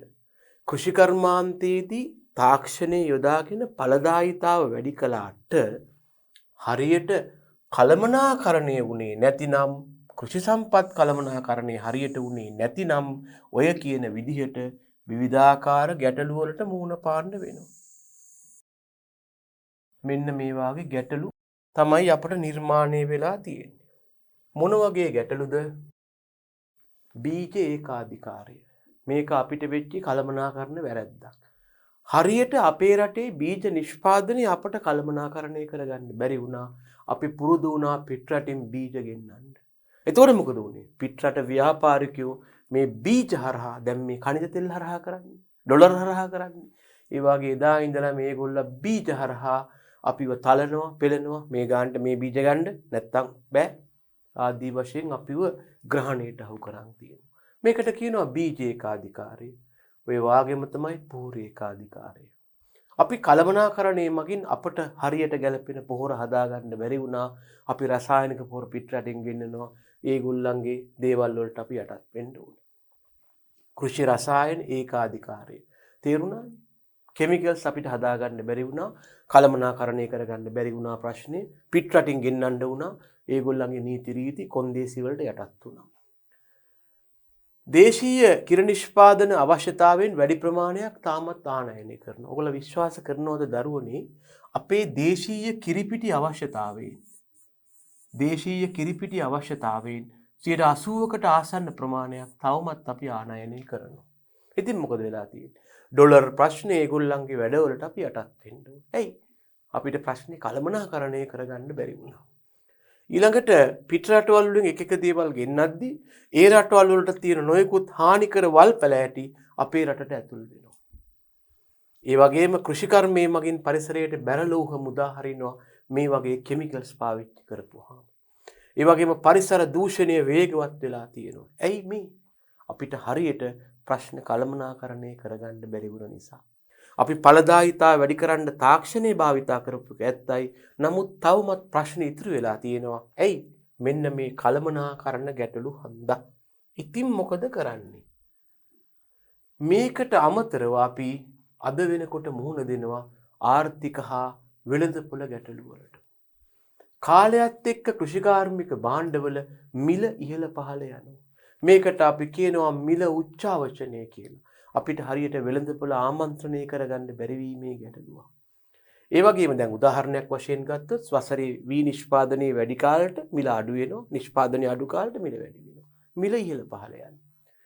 ඊළඟට ළමයෝ අපේ ප්‍රවාහන සේවය හරියන්නේ මාර්ග පද්ධතිය බොහොම කියලා වැඩක් නෑ. ඊළඟට ප්‍රාග්ධනයේ ප්‍රාග්ධනය කියන්නේ මොකක්ද? ව්‍යාපාරයක් පටන් ගන්න දෙන සල්ලි නෑ අපිට. යෙදවුම් නෑ. ඊළඟට උසස් තත්ත්වයේ ගබඩා දැන් බලන්න වී අස්වැන්නේ වැඩි වෙච්චාම මොකද වෙන්නේ? ගබඩා කරගන්න බැරි වෙනවා. ඊළඟට කෘෂි ව්‍යාප්ත සේවය ව්‍යාප්තිය කියන්නේ මේ දැනුම පතුරවා හරිනවා. අපේ නිලධාරීන් සතුව දැනුම තිබුණාට ඒක හරියට ගොවීන්ට යන්නේ නැහැ. ඊළඟට අතරමැදියන් කියලා කියන්නේ වෙළඳපොළක ඉන්නවා නිෂ්පාදකයා හා පාරිභෝගිකයා අතර කට්ටිය. ඒගොල්ලෝ සූර කන්න බලාගෙන ඉන්නවා. ඊළඟට දේශීයව නිෂ්පාදනය කරන දේවල් ආනයනය කරන්න ගියාම අපේ රටේ ගොවියට මිලක් නැති වෙනවා. දැන් අපේ රටේ වී හදන්න පුළුවන්, රතු ලුණු හදන්න පුළුවන්, බී ලුණු හදන්න පුළුවන්, මිරිස් හදන්න පුළුවන්. ඔය පිටරටින් එන්න පහම මොකද වෙන්නේ? දේශීය ගොවියට විකුණ ගන්න බැරි වෙනවා තමන්ගේ නිෂ්පාදන. දැන් අපි පිටරටවල් එක වෙළඳ ගිවිසුම් ඇති කරගත්තාම සමහර ගිවිසුම් මගින් මොකද වෙන්නේ? පිටරට කට්ටිය වාසි ලබා ගන්නවා. ඉතින් මොකද වෙලා තියෙන්නේ? චීනයයි ලංකාවයි අතර සහල් ගිවිසුම, රබර් ගිවිසුම මේවට උදාහරණ වෙනවා. ඉතින් ඒ නිසා මෙන්න මේ වෙළඳපොළ අකාර්යක්ෂමතාවය හරියට ජය ගන්න නම් අපිට අවශ්‍ය වෙන දේවල් දෙකක් තියෙනවා. මිල සංඥා අවශ්‍ය වෙනවා. ඊළඟට අලෙවි සංඥා අවශ්‍ය වෙනවා. මේ අලෙවි සංඥා වලට තව නමක් තමයි ගුණාත්ම සංඥා.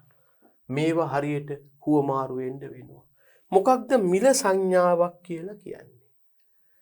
දැන් දැනගන්න කෘෂිකාර්මික භාණ්ඩ අපි අලෙවි කරන්න යනවනේ ළමයෝ. කෘෂිකාර්මික භාණ්ඩ අලෙවි කරනවා කියලා කියන්නේ කිසියම් කෘෂිකාර්මික භාණ්ඩයක් හෙවත් අස්වැන්නක් මේ නිෂ්පාදකයාගේ ඉඳලා මේ භාණ්ඩේ නිපදවන පුද්ගලයෙක් ඉන්නවා. එයාට අපි කියනවා භාණ්ඩයේ නිෂ්පාදකයා කියලා. මෙයා හුඟක් වෙලාවට කෘෂිකර්මාන්තයේදී නම් ගොවියා වෙනවා. ඒක පාවිච්චි කරන පුද්ගලයා හෙවත් පාරිභෝගිකයා වෙත ගමන් කිරීම තමයි මේ අලෙවිකරණය හෙවත් අලෙවිය කියලා අපි කියන්නේ. ඕකේ ඉන්නවා එක එක කට්ටිය. නිෂ්පාදකයාගෙන් එක්කහුව කරන කට්ටියක් ඉන්නවා. ගබඩා කරන කට්ටියක් ඉන්නවා. ප්‍රවාහනය කරන කට්ටියක් ඉන්නවා. අසුරන කට්ටියක් ඉන්නවා. තොග වෙලෙන්දෝ ඉන්නවා. සිල්ලර වෙලෙන්දෝ ඉන්නවා. ඒකගෙන් අපි එයාගෙන් අපි මිලදී ගන්නවා. දැන් හිතන්නකෝ බණ්ඩාරවෙල නැත්තම් නුවරඑළිය වගා කරන එළවලුවක් අපි එක සැරේම නුවරඑළිය ගිහිල්ලා ගේන්නේ නැහැ ළමයෝ. එතන ඉඳලා මෙතනට ගමන් කරද්දි මේ කට්ටිය හරහා ඕක එන්නේ. ඒතර මේ නිෂ්පාදකයා හා පාරිභෝගිකයා මැද ඉන්න කට්ටියට නමක් දාලා තියෙනවා කවුද? අතරමැදියෝ කියලා. අර ඒගොල්ලෝ තමයි සූරගෙන කනවයි කියලා කිව්වේ. එතකොට මෙන්න මේ යම් භාණ්ඩයක් පාරිභෝගිකයා දක්වා නිෂ්පාදකයාගේ ඉඳලා ගමන් කරන මේ මාර්ගයට අපි කියනවා මාකට් චැනල් එක හෙවත් අලෙවි මාර්ගය කියලා. මේ පාරට අපි කියනවා අලෙවි මාර්ගය කියලා. මෙන්න මේ අලෙවි මාර්ගය කියන මේ පාර තුල පණිවිඩ හෙවත් තොරතුරු ගමන් කරන ක්‍රම දෙකක් තියෙනවා. එකකට කියනවා මිල සංඥා කියලා. අනිකට කියනවා ගුණාත්ම සංඥා කියලා. මිල සංඥා කියන්නේ භාණ්ඩයේ මිල ඔස්සේ තොරතුරු කියනවා. අපි මෙච්චරක් ගෙවන්න කැමතියි කියලා. ගුණාත්මක සංඥා කියන්නේ භාණ්ඩයේ ක්වොලිටි එක ගැන. මෙන්න මේ ගුණාත්මේ භාණ්ඩ අපට ඕන. ඔය විදිහට පණිවිඩ හුවමාරු වෙනවා. ඉතින් ඔය වැඩේ හරියට වෙන්න නම් කෘෂිකර්මාන්තය තුලත් අපට තොරතුරු තාක්ෂණය හරියට අවශ්‍ය වෙනවා. ඉතින් මෙන්න මේ වාගේ තොරතුරු ටිකක් තමයි දරුවෝ මේ පරිච්ඡේදය මේ චැප්ටර් එක නැත්තම් මේ පාඩම තුල අපි කතා කරමින් ගියේ. බොහෝම කෙටියෙන් මේ ටික ඔබට පෙළගස්සලා පෙන්නනවා නම් බොහොම කෙටි කාලයක් තුලදී මට මෙහෙම කියන්න පුළුවන්. දැන් ඔබ යුතුයකමක් වශයෙන් දැනගන්න ඕන පුතේ සෑම ඒකකයක් අවසානයේම පොඩි ෂෝට් නෝට් එකක් හදාගන්න. මම මේ කතා කළේ පොඩි ඒකකයක් කියලා හිතන්නකෝ. පොඩි ඒකකයක් කියලා හිතන්නකෝ මම මේ කතා කළේ. මේ ඒකකයේ යටතේ අපි මොන වගේ දේවල්ද කතා කළේ. දැන් මම මේ හදන්න යන්නේ පුතේ තත්පර විනාඩි කිහිපයකින් මේ කතා කරපු ඒකකයේ සඳහා කෘෂිකර්මාන්තය තාක්ෂණය හා කළමනාකරණයේ සංයෝජනයක් වන ආකාරයට පොඩි සටහනක් නැත්නම් පොඩි ෂෝට් නෝට් එකක් හදාගන්න විදිහයි මතක් කරන්නේ. ඉතින් මම වචනයක් කියන්න ඕන. හුඟක් ළමයි හිතන් ඉන්නවා මේ ෂෝට් නෝට් එකක් කියන්නේ දීපු නෝට් එක පුංචි අකුරෙන් ලියන එක කියලා නෑ. ෂෝට් නෝට් එකක් කියලා කියන්නේ මුළු පාඩමේම චැප්ටර් එකේම හරය ඉතා කෙටි කාලයක් තුල තමන්ගේ ඔළුවට ගන්න පුළුවන් කතන්දරයක්. හරිද? එතකොට මේක මම යෝජනා කරනවා මේ වගේ සෑම මාතෘකාවක් නැත්තම් පාඩමක් අවසානයේම වෙනම ෂෝට් නෝට් එකක් හදාගන්න. එතකොට ඕගොල්ලන්ට මේක එකතු වෙනකන් ඉන්න ඕනේ නෑ. ඒවලට කරත හැකි. දැන් බලන්න අපේ ෂෝට් නෝට් එකේ මාතෘකාව මොකක්ද?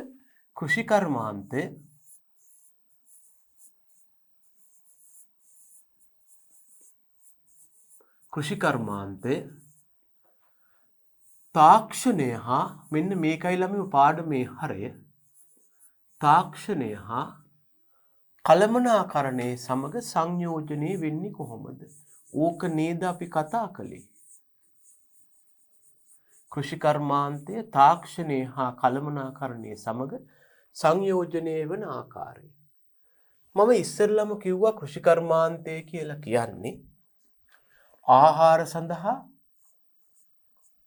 වෙනත් අවශ්‍යතාවයන් සඳහා හෝ ආර්ථික අවශ්‍යතාවයන් සඳහා භෝග වගා කිරීම සත්ත්ව පාලනයේ යෙදීමට අදාළ විද්‍යාවක් ඒ වගේම කලාවක්.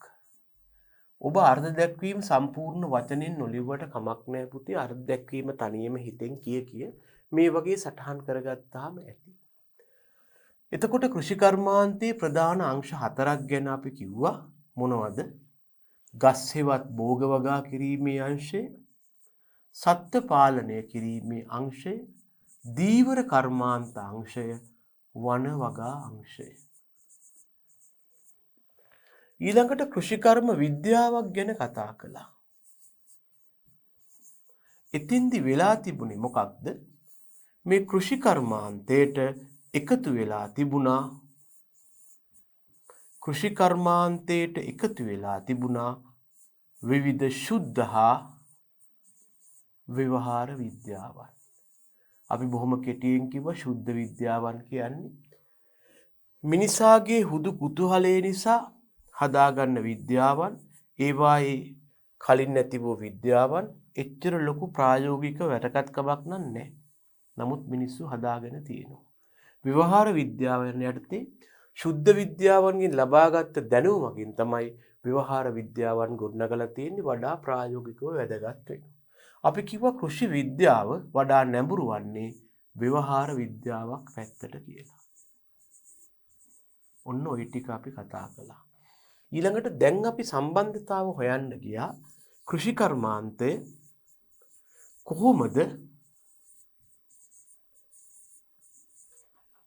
තාක්ෂණය සමග සංයෝග වෙන්නේ. අපි කිව්වා ඉදිරියදා භාවිතයේ සඳහා විද්‍යාව භාවිතා කිරීම තමයි තාක්ෂණය කියන්නේ කියලා.